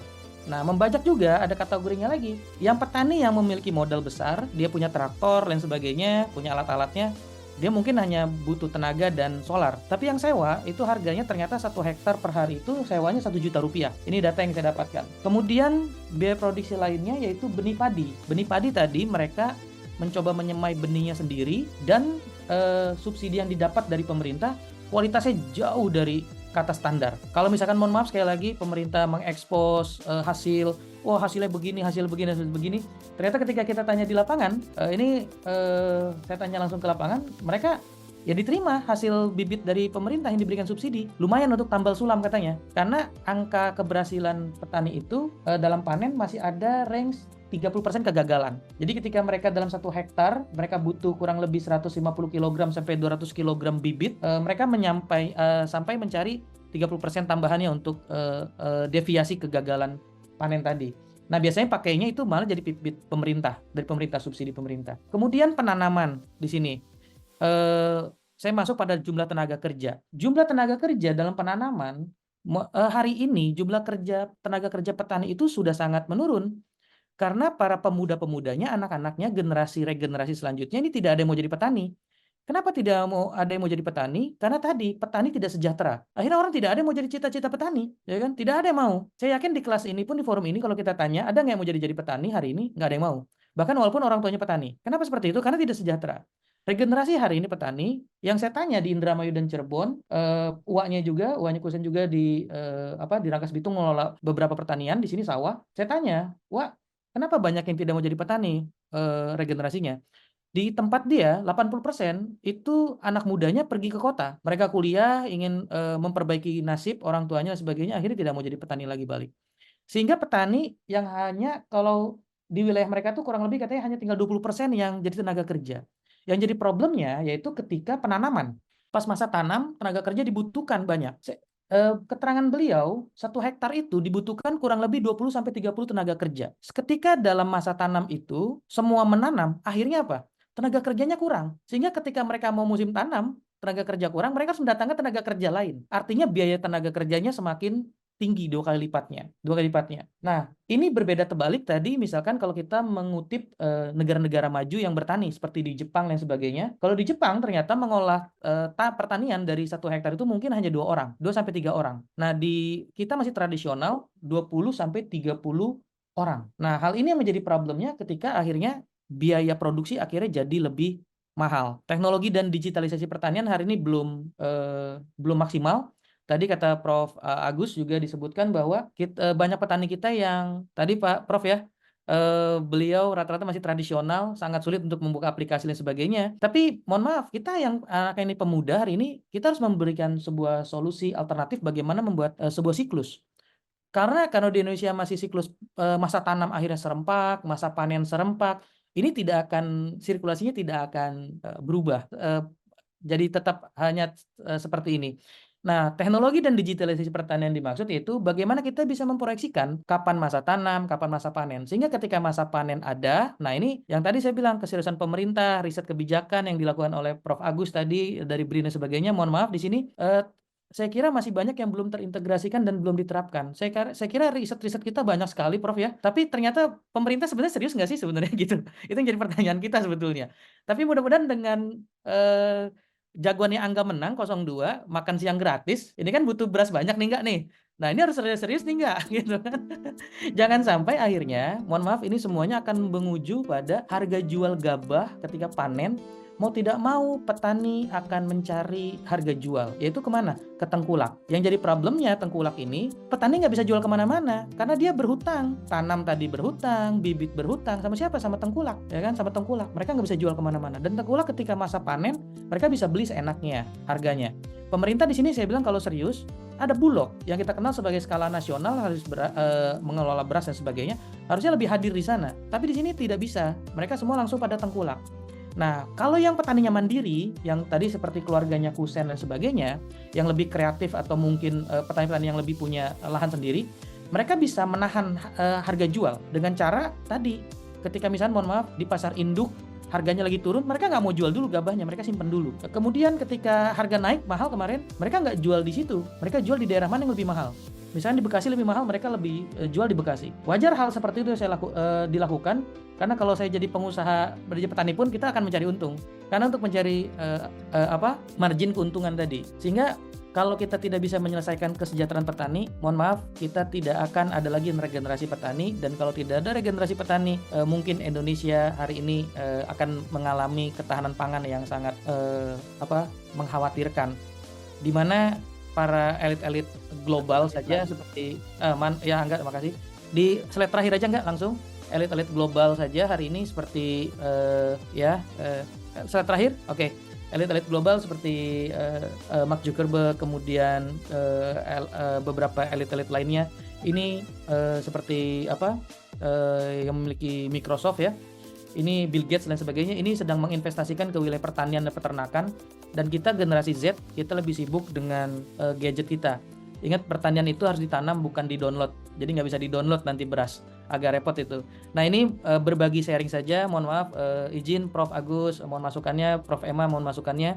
Ini mungkin berbagi pikiran saya saja, bagaimana ini tidak bisa diselesaikan oleh satu pihak. Saya bilang tadi studi kebijakan harus multidisiplin approach. Kita mengenal dengan kolaborasi. Ada 5 pihak ya yang kita familiar sekali. Ada pemerintah, swasta, masyarakat, media, dan pendidikan tinggi. Nah di sini ada prinsip yang harus diambil, yaitu bagaimana pemerintah ya harus mengambil keputusan yang eksplisit, tanggung jawab, kepercayaan, komitmen, partisipatif. Tadi yang disampaikan lebih detail oleh Prof. Agus. Nah sasarannya hari ini harus lebih mendominasi, itu apa? Harus kita pertanian itu berbicara pada investasi supaya lebih menyeluruh, kemudian kita bisa melihat pertanian sebagai ladang bisnis dan lebih menguntungkan kepada para petani. Generasi penerus pertanian ini menjadi sasaran juga, SDM dari petani juga ini menjadi sasaran kita juga. Pemenuhan harga pasar, daya jual beli petani supaya terlepas dari jeratan tengkulak juga ini menjadi sasaran. Penguatan teknologi dan local wisdom. Local wisdom catatannya sebetulnya ada di beberapa daerah di Banten, Prof. Itu di desa adat, Prof. Mereka bertani 1 tahun cuma 1 kali panennya, Prof. Tapi disebutnya pare gede, Prof. Ya mungkin Prof juga pernah main ke sana dan sebagainya, seperti di Baduy dan sebagainya. Dan mereka lazimnya mereka nggak pernah kekurangan beras. Ketahanan pangan mereka luar biasa besar sekali, dan beras mereka organik, tidak dari pestisida dan sebagainya. Pembibitannya pun mandiri dan sebagainya. Mungkin itu indikatornya sudah bisa dibaca dan tujuannya mudah-mudahan kita menjadi negara yang terwujudnya swasembada pangan dan ketahanan pangan kita berhasil dan petani sejahtera. Jadi bukan lagi petani prasejahtera tapi petani jadi sejahtera. Itu saja dari saya. Mohon maaf Prof, mohon masukannya dari Prof Agus, Prof Ipah Ema dan teman-teman dosen lainnya yang hadir di sini. Mungkin saya paling junior. Terima kasih masukan dari Prof Agus tadi, dari Prof Ema. Sekali lagi mudah-mudahan pertemuan kita hari ini menjadi banyak manfaatnya. Mohon maaf sekali lagi atas segala kesalahan dan hilaf. Assalamualaikum warahmatullahi wabarakatuh.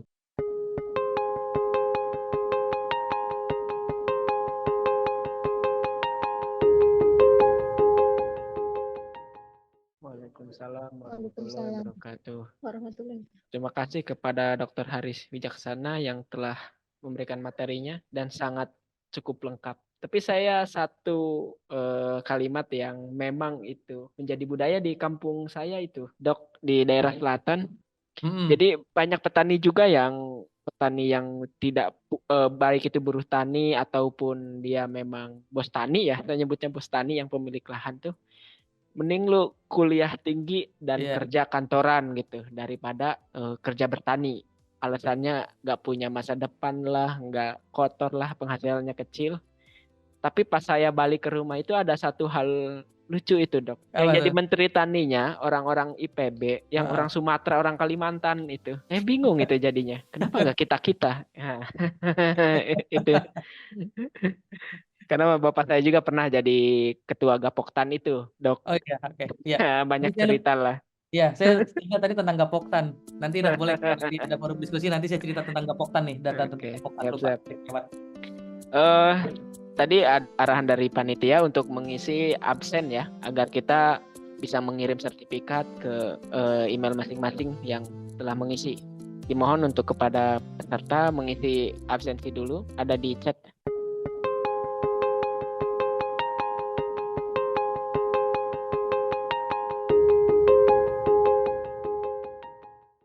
Baik, sekarang sesi tanya jawab.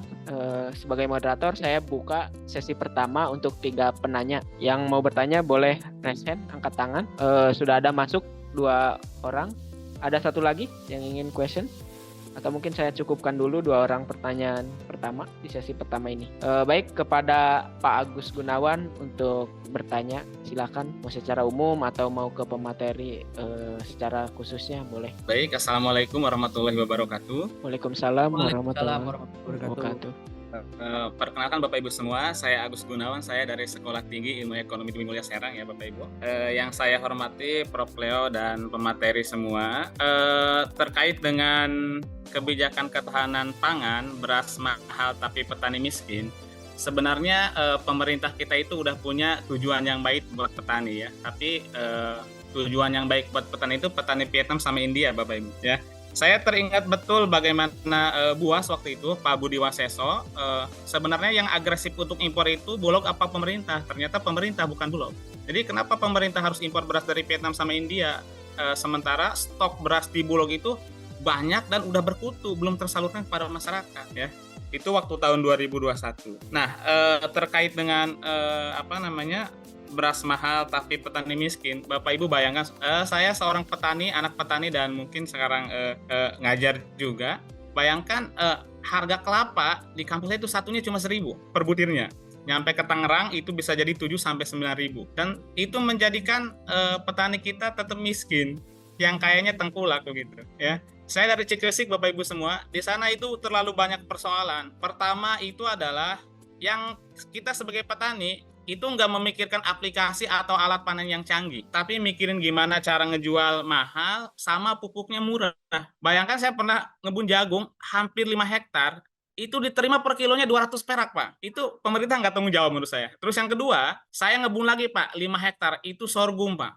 Saya sebagai pelopor di sana bersama keluarga saya, itu nggak laku, Pak, nggak diterima. Akhirnya kita kasih ke bebek sama ayam, Pak. Ya. Makanya petani di sana sampai sekarang nggak kaya-kaya, Pak. Yang kayaknya itu tengkulak. Nah, pertanyaan saya adalah solusi apa yang ditawarkan oleh pemateri ataupun MAKPI itu sendiri terkait dengan kebijakan publik supaya petani kita itu sejahtera, Pak. Supaya pupuk tidak mahal, terus kemudian lahan pertanian kita tergerus, Pak. Yang ditanam bukan padi tapi beton sekarang, jadinya perumahan begitu. Terus yang kedua, gimana caranya ketika petani panen itu harganya sesuai dengan harga beli pupuk minimal. Beli pupuk mahal tapi ketika kita panen itu harganya murah. Pak, sekarang per kintal padi itu nyampe kurang lebih 9 sampai 1 juta, Pak. Tapi kalau waktu panen itu paling mahal itu 350 per kintal. Maka dari itu mohon kepada pemateri atau MAKPI itu sendiri solusi terkait dengan kebijakan publiknya apa supaya masyarakat kita itu sejahtera. Baik, terima kasih banyak Bapak Ibu pemateri. Salam kenal dari saya. Semoga semuanya ada berkahnya. Terima kasih. Assalamualaikum warahmatullahi wabarakatuh. Waalaikumsalam warahmatullahi wabarakatuh. Pak Agus Gunawan ini cukup kritis nih. Sebenarnya Pak Agus, di tempat saya, kalau kelapa itu naik sendiri, Rp500 Pak. Bapak 1.000 masih mahal itu Pak. Jujur. Kalaupun saya pulang ke rumah, saya emang nggak pernah minum air putih, minum air kelapa. Di belakang rumah saya banyak. Nggak pernah saya. Apalagi air galon itu, saya minumnya di Serang kayaknya itu. Ya kelapa juga tinggal naik saya. Penanya kedua yaitu Pak Tony Hartono, disilahkan. Baik, terima kasih. Sebelumnya suara saya kedengeran nggak? Terdengar. Oke, mohon maaf sebelumnya nggak bisa on cam, soalnya lagi di pinggir jalan, lagi mau persiapan beli takjil segala macam. Ya, saya sebelum bertanya, mungkin saya perkenalkan di nama dulu ya. Saya Tony dari salah satu organisasi mahasiswa, Serikat Mahasiswa Indonesia. Saya bisa ikut terlibat di diskusi webinar ini karena ngelihat flyer di Instagram kemarin. Hanya tertarik juga dengan tema yang beras mahal tapi petani tetap miskin gitulah secara umumnya. Baik, langsung saja. Sebelum bertanya, saya mungkin juga akan sedikit mengulas lah ya tentang beberapa situasi yang ada gitu. Pernah sekali saya dengar statement, saya baca terus saya dengar lupa, tentang statementnya Presiden Jokowi terkait dengan kita ini akan menghadapi krisis pangan yang disebabkan oleh beberapa hal seperti itu adalah kerusakan krisis iklim, kemudian juga minimnya regenerasi petani dan juga kebijakan. Nah, soal kebijakan ternyata kalau kita bisa melihat ada beberapa kebijakan yang ditelurkan atau dikeluarkan oleh pemerintah yang sangat ugal-ugalan. Salah satunya adalah Undang-Undang Cipta Kerja yang bagi saya secara pribadi Undang-Undang Cipta Kerja itu ya salah satu kebijakan yang cukup bisa untuk menyingkirkan posisi petani. Kenapa? Karena petani saat ini secara kebijakan untuk tadi kesejahteraannya itu hampir nggak ada gitu, baik itu soal penjualan apa segala macam. Justru dengan adanya rantai distribusi yang panjang yang membuat harga jual produk komoditas pertanian itu yang murah, tapi kalau udah rantai distribusinya panjang ketika nyampe pasar udah mahal banget gitu. Kayak kemarin contoh saya beli beras harga 12.000 kalau nggak salah, itu baru dimasak udah agak lain gitu rasanya. Nah, kemudian soal pemerintah juga kalau kita ngelihat yang itu nggak belajar dari beberapa keadaan-keadaan sebelumnya. Contoh misalnya dari kebijakan soal subsidi pupuk apa segala macam yang notabene-nya dari tahun-tahun sebelumnya itu nggak pernah mampu menjawab kesejahteraan petani. Nah, tapi saat ini juga diulangi terus hal-hal yang sama, nggak ada kebijakan yang cukup progresif yang mampu ya sedikit menunjang kesejahteraan petani. Selain itu juga ada program-program soal food estate lah untuk menjaga ketahanan pangan apa segala macam, tapi itu juga agak lain, nggak benar juga gitu. Karena nggak belajar dari beberapa situasi yang sebelumnya juga di zaman Orde Baru adanya food estate, diserang hama dan segala macam. Ya harusnya pemerintah yang punya duit APBN itu kan menganggarkan APBN itu ke hal-hal yang lebih produktif, kayak petani ya benar-benar yang produktif gitu, nggak buat program yang serampangan dan nggak punya efek. Sama yang terakhir mungkin soal industrialisasi pertanian lah ya bagiku, dan juga soal petani-petani yang ada di pedesaan yang cenderung adalah petani gurem. Tadi juga disampaikan oleh pemateri terakhir, ada kecenderungan ketika musim tanam itu akan sulit mencari tenaga kerja sehingga mendatangkan tenaga kerja dari luar. Bagi saya justru itu juga harus menjadi sorotan atau perhatian untuk mengeluarkan satu kebijakan. Kenapa? Kecenderungan di sektor pertanian itu juga mengeksploitasi tenaga kerja, entah itu tenaga kerja yang sifatnya informal, entah itu karena kedekatan, ada sanak family diajak untuk berberes-beres lahan atau sawah segala macam dengan upah ya dikasih buat pakan sapi atau ala kadarnya, tapi nggak ada upah yang benar-benar mampu sedikit tidak mensejahterakan lah gitu. Nah, itu kan harus ada kebijakan yang memang mengatur soal pekerja-pekerja informal, entah itu di sektor pertanian maupun pekerjaan formal di sektor-sektor lainnya. Nah, yang jadi pertanyaan sebenarnya adalah berdasarkan beberapa situasi dan kondisi tersebut, saya coba mau menanyakan kepada profesor dan kawan-kawan mahasiswa dan semua lah ya tokoh-tokoh akademisi gitu. Sebenarnya kita ini selaku kelompok akademisi keberpihakan kita kemana sih? Nah, serta disiplin ilmu yang kita gunakan, yang kita miliki dan juga kita akan tekuni ke depan, apakah akan memiliki visi yang jelas sehingga ini berbeda dari kepentingan-kepentingan politik yang memang saat ini masih cukup syarat dengan kepentingan elit politik yang ada gitu. Memanfaatkan peran doktor, profesor, apa segala macam untuk benar-benar meletakkan keberpihakan untuk lebih mensejahterakan rakyat miskin yang banyak jumlahnya ketimbang masyarakat yang 0,1 jumlahnya tapi memiliki kekayaan hampir 50% ke atas masyarakat Indonesia. Sekian, terima kasih. Terima kasih kepada Pak Tony Hartono yang telah memberikan pertanyaannya cukup lengkap ini, mulai dari food estate, industrialisasi pertanian, termasuk Undang-Undang Cipta Kerja. Satu pertanyaan lagi, cuman ini bukan di camp tapi di chat, atas nama Pak Ardian Hafidani. Saya Ardian Hafidani ingin bertanya bagaimana pandangan narasumber terkait kebijakan dari Kementerian ATR BPN mengenai lahan sawah yang dilindungi untuk mencegah alih fungsi lahan pertanian. Oke. Mungkin maksud beliau adalah bagaimana kebijakan untuk melindungi sawah-sawah yang atau lahan-lahan pertanian yang dilindungi agar tidak alih fungsi. Kurang lebih seperti itu, Bapak Ibu pemateri. Silakan kepada, kemungkinan karena tadi urutan pertama, boleh kepada Prof. Agus Panar Sukri untuk memberikan satu pandangannya, Prof. Oke, makasih Kak Angga. Ini sesama Agus bersaudara. Kalau Agus Gunawan itu Agus Gundul dan Menawan, makanya pakai bijis gitu ya. Berguna dan berkawan, Prof. Ya, siap. Amin. Jadi sama Agus bersaudara, tidak boleh tersinggung ketika Ya. ini ya.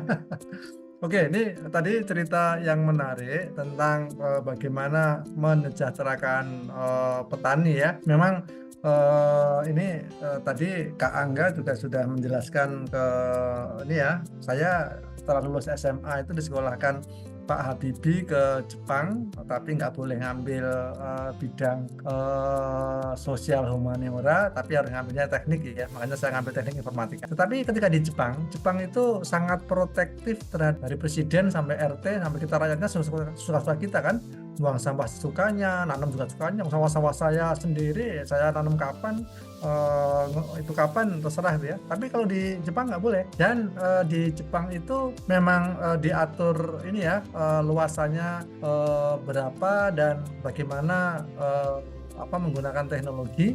Kemudian juga diatur tadi seperti yang Bang Haris Hijrah Wicaksana sebutkan tadi, kalau orang Indonesia ini kan nggak mau diatur ya, suka-sukanya. Jadi ketika nanam beras agar stoknya tercukupi, agar petani itu tetap bisa sejahtera, Jadi petani di Jepang itu memang ini ada masalah dengan ini ya, yang smart people, yang anak-anak muda tidak mau terjun sehingga mereka mencari orang Indonesia, mencari orang Cina atau orang Thailand atau dari Asia ya menjadi petani karena mereka sudah aging society, masyarakat yang sudah mulai menua begitu, tidak ada yang melanjutkan.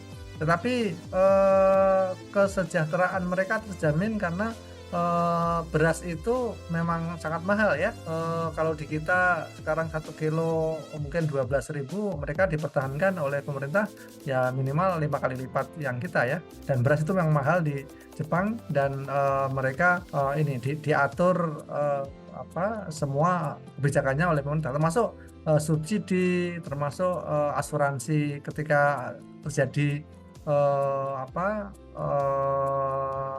itu ya bencana alam dan sebagainya. Dan ini pernah terjadi, Jepang kan sering itu ya negara 4 musim dan banyak sekali gempa dan banyak sekali taifu ya, topan gitu ya. Jadi pernah gagal panen, akhirnya mereka mengambil impor dari Thailand sekian ratus ribu ton gitu. Tapi karena berasnya berbeda, itu ini ya beras yang terbaik di Thailand ketika dibawa ke Jepang itu orang Jepang ternyata nggak cocok dan sudah terlanjur beli banyak, akhirnya dipakai makan binatang gitu ya. Nah itu orang Thailand pada protes, itu beras kami terbaik itu udah dibawa ke Jepang malah nggak dimakan manusia gitu ya. Nah itu pernah menjadi masalah. Tapi intinya memang ini yang belum klop itu tadi yang Kak Haris juga sampaikan ya.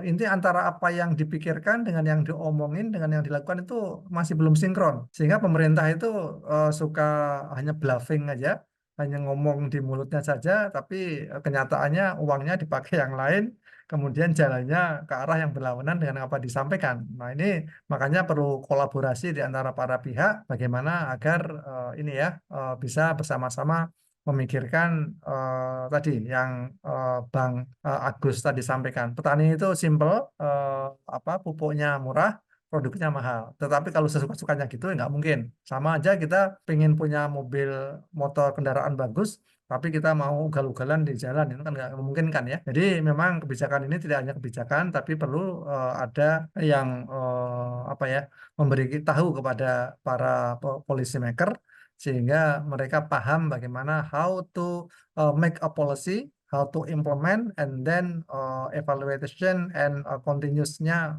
bisa terus berjalan. Nah, dari Bang Tony Hartono tadi tentang masalah kebijakan Jokowi yang ugal-ugalan dengan undang-undang Ciptaker gitu ya. Nah, ini memang policy maker kita ini, politikus ini bikin banyak masalah, tidak paham tentang how to make public policy, tetapi mereka memegang kekuasaan.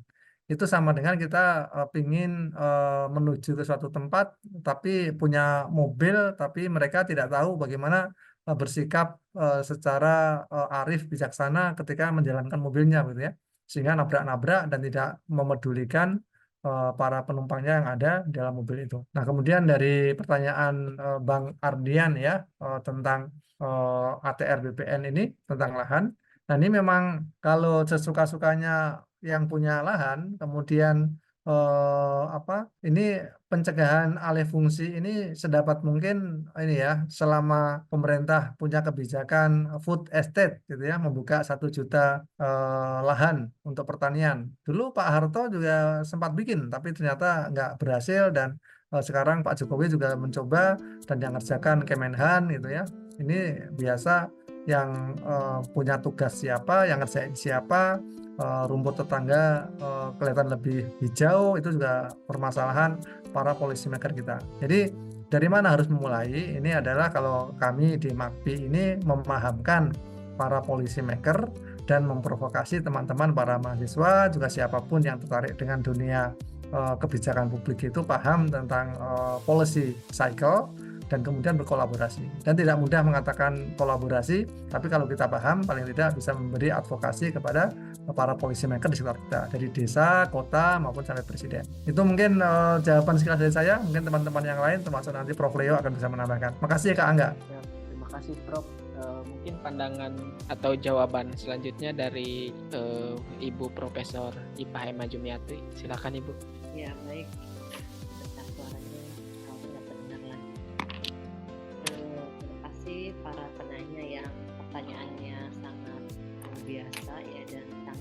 serius. Sebenarnya juga berangkat dari keprihatinan terjadi kenaikan beras dan kemudian generasi Z itu sepertinya menolak ya menjadi petani milenial. Harusnya Angga juga harusnya jadi petani ya Mbak ya, moderator ya. Oke, baik, terima kasih Pak Agus, kemudian Pak Tony, dan ini saya juga ada Pak Ardian ya, Pak Abdul Hafidani, dan juga ini terima kasih sudah bergabung. Kalau yang ingin saya sampaikan adalah bahwa perlu adanya ya diversifikasi pangan atau keanekaragaman pangan ya, sehingga masyarakat kita itu nggak tergantung ya melulu kepada beras. Kemudian juga mengembangkan kelembagaan ketahanan masyarakat, termasuk tadi juga disampaikan oleh moderator bahwa orang tuanya dulu tuh aktif ya menjadi pengurus daripada gabungan kelompok tani, karena kan keberadaan kelembagaan ini juga sebetulnya menjadi ruang ya bagi petani untuk bisa mengevaluasi ya kebijakan-kebijakan pemerintah, juga menjadi pengawas itu. Apabila ada kebijakan yang kurang cocok atau kurang sesuai atau mengalami kendala, maka boleh menyampaikan masukan-masukan dengan melalui ya lembaga-lembaga formal yang terakomodir, seperti juga tadi kelompok-kelompok tani yang tergabung dalam gabungan kelompok tani. Kemudian juga mendorong ya kebijakan pemerintah pusat yang mendorong terwujudnya ketahanan pangan dan mengembangkan kearifan dan potensi komoditas lokal. Ya, wajar kalau tadi juga Kementerian ATR ya itu melakukan kebijakan yang bermaksud untuk melindungi ya area persawahan supaya tidak terjadi alih fungsi lahan, karena memang faktanya banyak terjadi ya area persawahan itu kayaknya hampir di banyak tempat itu yaitu beralih fungsi menjadi lahan perumahan ya, karena juga pertambahan penduduk yang tinggi ya, kemudian juga beralih menjadi lahan industri, dan banyak lah ya di dalam tata ruang itu banyak juga yang beralih fungsi gitu. Awalnya daerah klasik untuk pertanian ya persawahan, kemudian juga menjadi tidak konsisten yang melaksanakan rencana dalam tata ruang wilayahnya. Ya selebihnya adalah ya kita sebagai masyarakat juga harus mau ya mengamati berbagai kebijakan di bidang di bidang ketahanan pangan lah ya, bagaimana misalnya mencermati keberadaan daripada peraturan Badan Pangan Nasional yang nomor 7 tahun 2023 tentang harga eceran tertinggi beras ya, kita mengamati ya bagaimana perbedaan harga normal ya di beberapa wilayah di Indonesia, supaya juga bisa ikut melakukan pengawasan ya, dan memberikan masukan untuk bahan evaluasi terhadap kebijakan-kebijakan yang diimplementasikan untuk mendapatkan feedback yang dan solusi yang terbaik ya untuk perbaikan kebijakan di masa yang akan datang. Itu saran dari saya. Terima kasih. Assalamualaikum warahmatullahi wabarakatuh. Waalaikumsalam warahmatullahi wabarakatuh. Salam warahmatullahi wabarakatuh. Ada satu quote buat Ibu Prof IPA. Di saya ada fenomena Bu, petani muda itu kalau dari Jakarta habis kontrak Bu, pulang ke kampung baru jadi petani Bu, paling sebulan 2 bulan itu dapat kerjaan lagi ke Jakarta, hilang itu status petaninya Bu, langsung jadi kerja apa gitu. Jadi pegawai pabrik aja ya. Entah itu doktrin atau apa itu Bu masuknya. Gitu ya. Selanjutnya pandangan atau jawaban dari Pak Dr. Haris, silakan Dok. Ya, Ketiga. Oke, terima kasih Angga. Makasih tadi masukannya juga Prof Agus, Prof Ipaima. Jadi ada 2 pertanyaan yang dicatat dari Pak Agus juga, namanya Pak Agus Gunawan. Salam kenal juga Pak Agus dari Cikesik. Saya udah hampir 3 kali lah main ke Cikesik ujung Pandeglang. Luar biasa di sana memang jauh, dan tapi alhamdulillahnya jalannya udah bagus. Saya ke sana waktu jalannya masih kacau banget jalannya. 5 jam itu dari Ya, Pandeglang betul. gitu kan. Betul. Kalau sekarang mungkin 2 jam ya, 2 jam setengah gitu ya. Ya, Pak. Saya juga ke sana nyari Ya, hasil 2,5 jam. hasil pertanian. Waktu saya ke sana main juga saya nyari hasil pertanian untuk bisa dikonversi pada nilai bisnis, usaha bisnis gitu. Nah, pertanyaannya tadi Harusnya ketemu saya kali Pak ya. oh boleh, habis ini kita bisa tukar-tukar kontak kan, bisa kita ngobrol nanti. Siap. Ini kita juga lagi belajar bertani dan beternak. Izin Prof, teman-teman sekalian, ada beberapa hal yang sedang saya lakukan juga. Ada hal yang tergugah buat saya bahwa bisnis yang paling menjanjikan itu untuk masa depan dan tidak akan pernah habis, yaitu bisnis makanan. Cuman saya nggak langsung ke pangan makanan. Hari ini saya membuat produksi bahan pangannya, pangan untuk peternakannya gitu. Mungkin hari ini lagi sedang belajar, Prof. Itu yang pertama. Yang kedua, tadi pertanyaannya apa masukannya terkait dengan hal tadi ya yang disebutkan Pak Agus Gunawan tadi. Teman-teman boleh nanti, saya ada rekomendasi kalau mau nonton YouTube. Saya lagi senang banget nonton dia. Namanya Gibran, dan bukan wakil presiden. Gibran ini CEO yang menciptakan IVSeri. Dia lulusan ITB dan sebagainya. Dia wawancara luar biasa sama Gita Wirjawan di Endgame, di YouTube Endgame. Gila, keren banget, dia anak muda banget. Dan asetnya sekarang luar biasa. IVSeri ini cuman hanya dia membuat digitalisasi. Yang awalnya dia juga jadi petani dan peternak lele dan sebagainya. Sekarang mensuplai membuat bikin komunitas dan sebagainya. Bahkan tergabung, bahkan kalau nggak salah udah 250.000 peternak dan petani. Lele, udang, kemudian ikan nila dan sebagainya. Namanya beneran Gibran. Saya berharap Gibran yang ini jadi wakil presiden. Saya berharapnya itu. Berharapnya karena jelas gitu, clear kualitas dan kapasitasnya gitu. Nah, tapi kita juga harus beroptimis. Tadi dibahas dengan Kang Tony tadi, Indonesia itu apa sih yang nggak jadi? Ingat seperti lagu Kus Plus, apapun yang ditanam di Indonesia itu jadi. Apapun. Bahkan yang ditanam itu yang niatnya singkong jadi jagung. Itu saking luar biasanya di Indonesia. Yang ditanamnya cuma batang singkong, berbuahnya jagung. Di mana lagi coba ada selain di Indonesia gitu kan? Dan kritikan saya sebetulnya saya nggak ngeritik. Misalkan gini, tadi kata Prof Agus, food estate itu tadi ya, Prof, di yang menggunakan dari Kementerian Pertahanan Keamanan. Ya mungkin tidak ada salahnya juga sih, karena kan ketahanan pangan, Prof ya. Mungkin juga harus ke situ, Prof. Gitu, Prof. Makanya luar biasa, Prof. Dari nanam singkong jadi jagung. Namanya juga ketahanan pangan kan ya, gitu kan. Yang penting kita bertahan pangan gitu, ketahanan pangan. Ya, kita terkadang tidak mendistribusikan atau tadi kata Prof, saya sepakat dengan Prof, antara kebijakan kita ini, Prof, tadi bukan lagi ugal-ugalan, Prof ya, tapi politisi ini luar biasa gitu. Jadi memang salah kalau kita mau nurutin dan sebagainya salah dan sebagainya, kita nggak akan ada yang mau akhirnya disalahkan. Tapi kita cari solusi hari ini. Bagaimana yang kita lakukan? Teman-teman tadi termasuk tadi Pak Agus Gunawan tadi mudah-mudahan jadi inspirasi. Kita nonton sama-sama nanti IVSeri. Saya juga lagi coba mengadopsi ide-ide konsep nilai beliau. Gibran ini dengan kawannya ya, namanya kebetulan Gibran juga. Namanya Gibran juga. Saya juga baru kaget juga.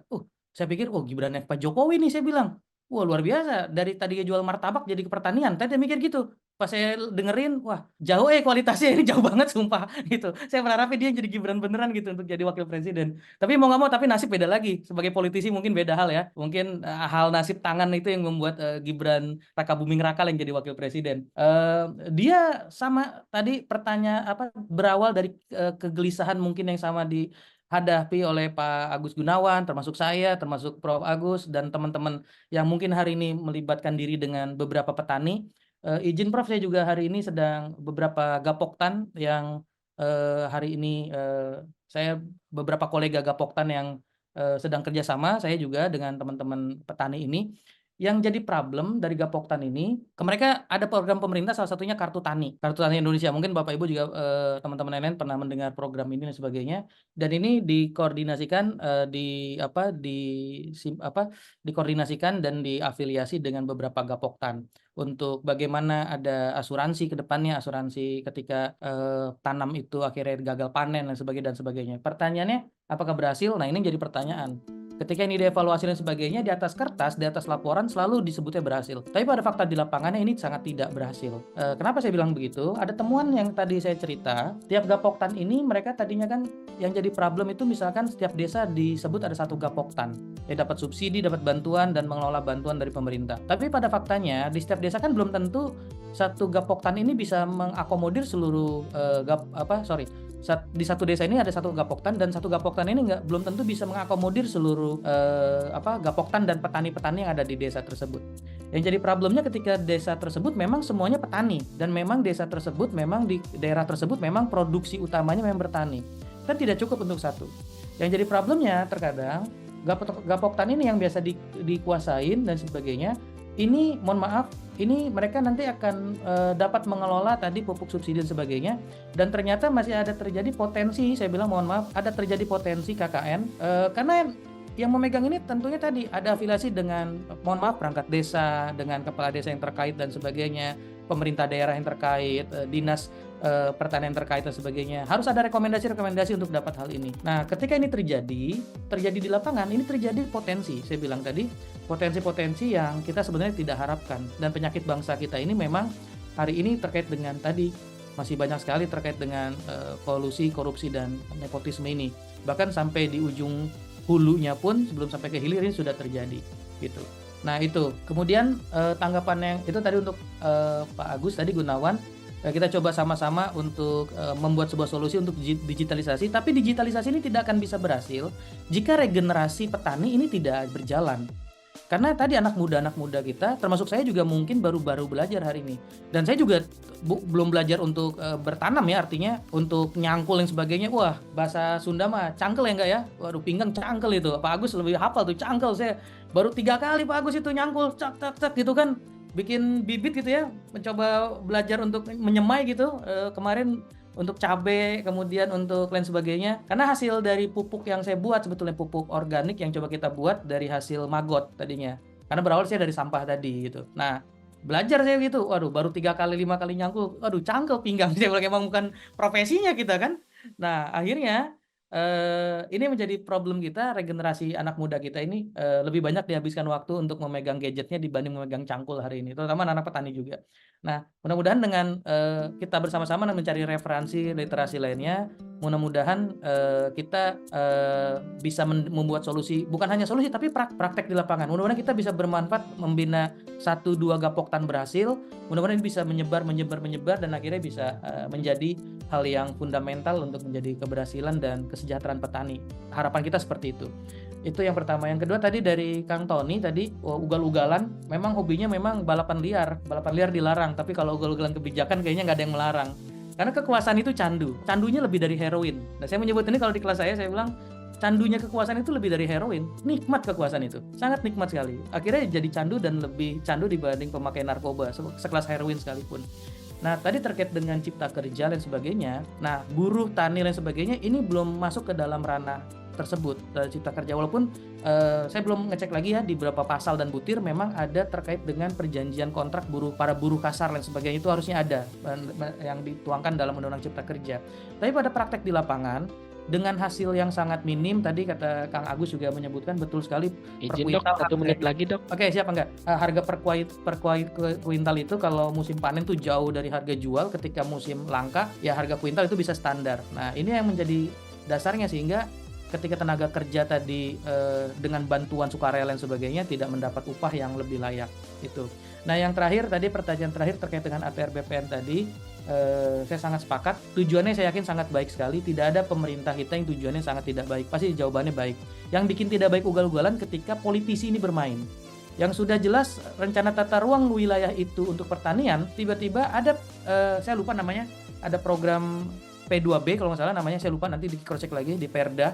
Di Kabupaten Tangerang contoh ya, mohon maaf, di Kabupaten Tangerang ada berapa kecamatan tuh P2B, artinya tidak boleh industri masuk di beberapa kecamatan, khusus pertanian dan perkebunan. Tapi karena ada kepentingan politis, ada ada uang yang bergelontor, investasi untuk bikin pabrik, perumahan yang bergelontor, RT/RW-nya dirubah, dibikin perdanya direvisi. Nah, itu yang terjadi. Dan saya yakin juga teman-teman yang ada di wilayah Pandeglang, Lebak, apalagi bahan Lebak besar-besaran tuh demonstrasi ketika RT/RW direvisi, penyesuaian dan sebagainya. Dan ini tidak memperhatikan lahan pertanian, perkebunan, dan lain sebagainya. Dan satu lagi catatan saya, siapapun cukong-cukong yang masuk, apalagi sekarang dengan bangganya kan mendigitalisasi atau hilirisasi hasil tambang alam seperti nikel dan sebagainya, ini yang bahaya sebetulnya, luar biasa bahaya. Kodrat Indonesia itu garis khatulistiwa. Poin terakhir saya, Indonesia itu garis khatulistiwa, kita tropis, takdir kita itu agraris. Agraris itu kita bertani. Belanda dengan VOC-nya 3,5 abad ada di Indonesia, itu bukan menjajah, tapi mengambil hasil alam kita. Freeport mengambil hasil alam kita. Apa yang diambil? Itu tambang dan sebagainya. Tapi kalau Belanda apa yang diambil? Apakah tambang? Bukan, rempah-rempah. Nah, kembali lagi kita pada rempah-rempah kekayaan kita, sangat arif dan bijaknya jika kita bersama-sama ke depan banyak program penelitian yang kita bisa usung bersama, baik dari MAKPI dan sebagainya, dengan tema-tema yang serupa dan berkelanjutan. Jadi mudah-mudahan MAKPI bukan loncat-loncat jadi temanya, jadi kita bisa concern sekali seperti kata Prof. Agus tadi, sehingga nanti masukannya menjadi policy brief yang luar biasa, dan minimal kita bisa memprovokasi, Prof ya, minimal di kelas kita lah memprovokasi. Hobi saya kan provokasi di kelas, kalau di luar kelas takut ditangkap kita, undang-undang ITE. Terima kasih, Assalamualaikum warahmatullahi wabarakatuh. Waalaikumsalam warahmatullahi wabarakatuh. Terima kasih kepada Pak Dr. Haris, abangku yang memang paling semangat ini, Bang. Kalau ngebahas gapoktan itu nggak akan ada hentinya, Bang, itu. Angga bilang gini, mau nomor sepatu yang nggak disebutin nggak? Nanti nggak, THR. Bonus ya, Bang. Apalagi bicara Perda RT RW, kabupaten kota sampai provinsi, itu pembahasannya paling lama itu, pembuatan Perda daripada Perda yang lain gitu. Itu RT RW cepet nggak? Tergantung investornya. Itu cepet banget. Investornya kalau gelontorin uang cepet itu. Oh, cepet disahkannya berarti, Bang ya. Cepet disahkannya. Di Serang itu mau ada perda luar biasa loh, itu nggak? Ada perda tentang jual beli miras itu turun. Hotelnya ke bintang 2 dan bintang 3. Jadi asosiasi hotel itu lagi sedang itu. Itu bintang 3 sampai 5 berarti diperbolehkan berarti, Bang ya. Sekarang bintang 5 yang boleh. Nah, mereka minta turun tuh perdanya jadi bintang 2, bintang 3 tuh untuk minuman keras dan sebagainya. Di Kota Serang. Di Kota Serang sebenarnya nggak ada bintang 5, Bang. Soalnya yang punyanya sekarang jadi pengacara di MK kali, Bang. Oke, makanya nggak bisa berjualan tuh. Investor investor. Siap. Karena saya dibatasi oleh panitia, saya sudah dihubungi oleh panitia berkali-kali. Seminar ini cukup menarik bagi saya sebagai moderator. Terima kasih kepada ketiga pemateri yang telah memberikan materinya dan seluruh peserta yang telah hadir dan panitia. Dan yang belum isi absensi, mohon isi absensi karena sertifikat kita otomatis masuk sistem. Saya Angga Rosidin sebagai moderator, kurang lebihnya mohon maaf bila ada kesalahan ataupun ada penyampaian atau pembawaan acara yang kurang maksimal dari saya. Assalamualaikum warahmatullahi wabarakatuh. Waalaikumsalam warahmatullahi wabarakatuh. Terima kasih Prof. Leo, Prof. Emma, Prof. Haris, Angga, dan teman-teman. Sama-sama, Prof. Agus, Prof. Leo, makasih. Selamat menyambut dan buka puasa. Mau ditutup dulu ini, Prof. Izin. Oh, mangga.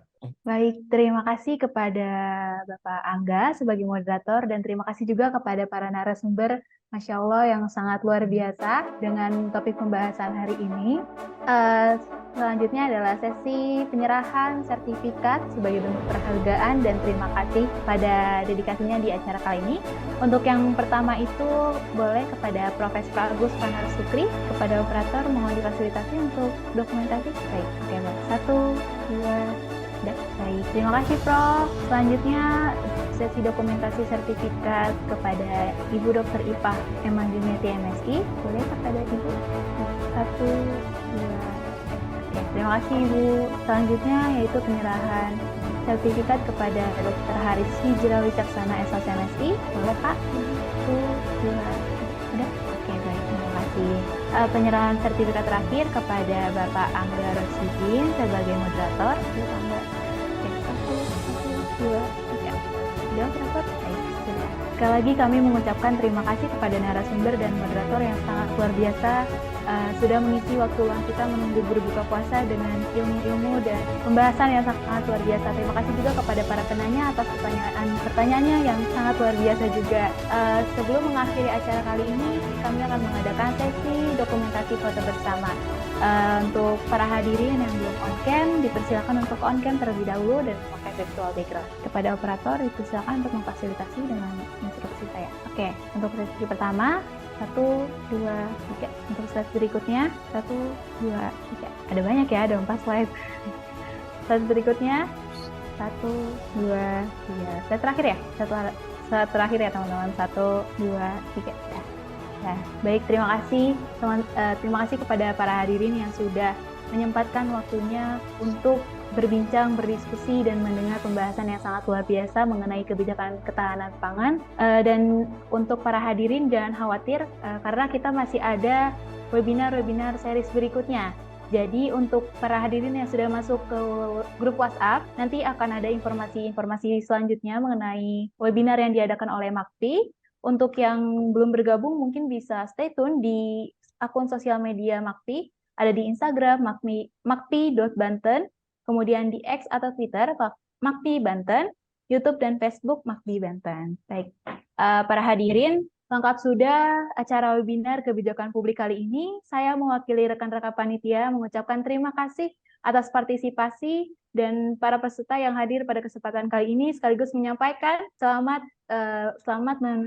menunggu berbuka puasa dan selamat beristirahat. Akhir kata, saya Putri Aulia Ramadhani selaku Master of Ceremony pada kesempatan kali ini pamit undur diri. Terima kasih. Wassalamualaikum warahmatullahi wabarakatuh.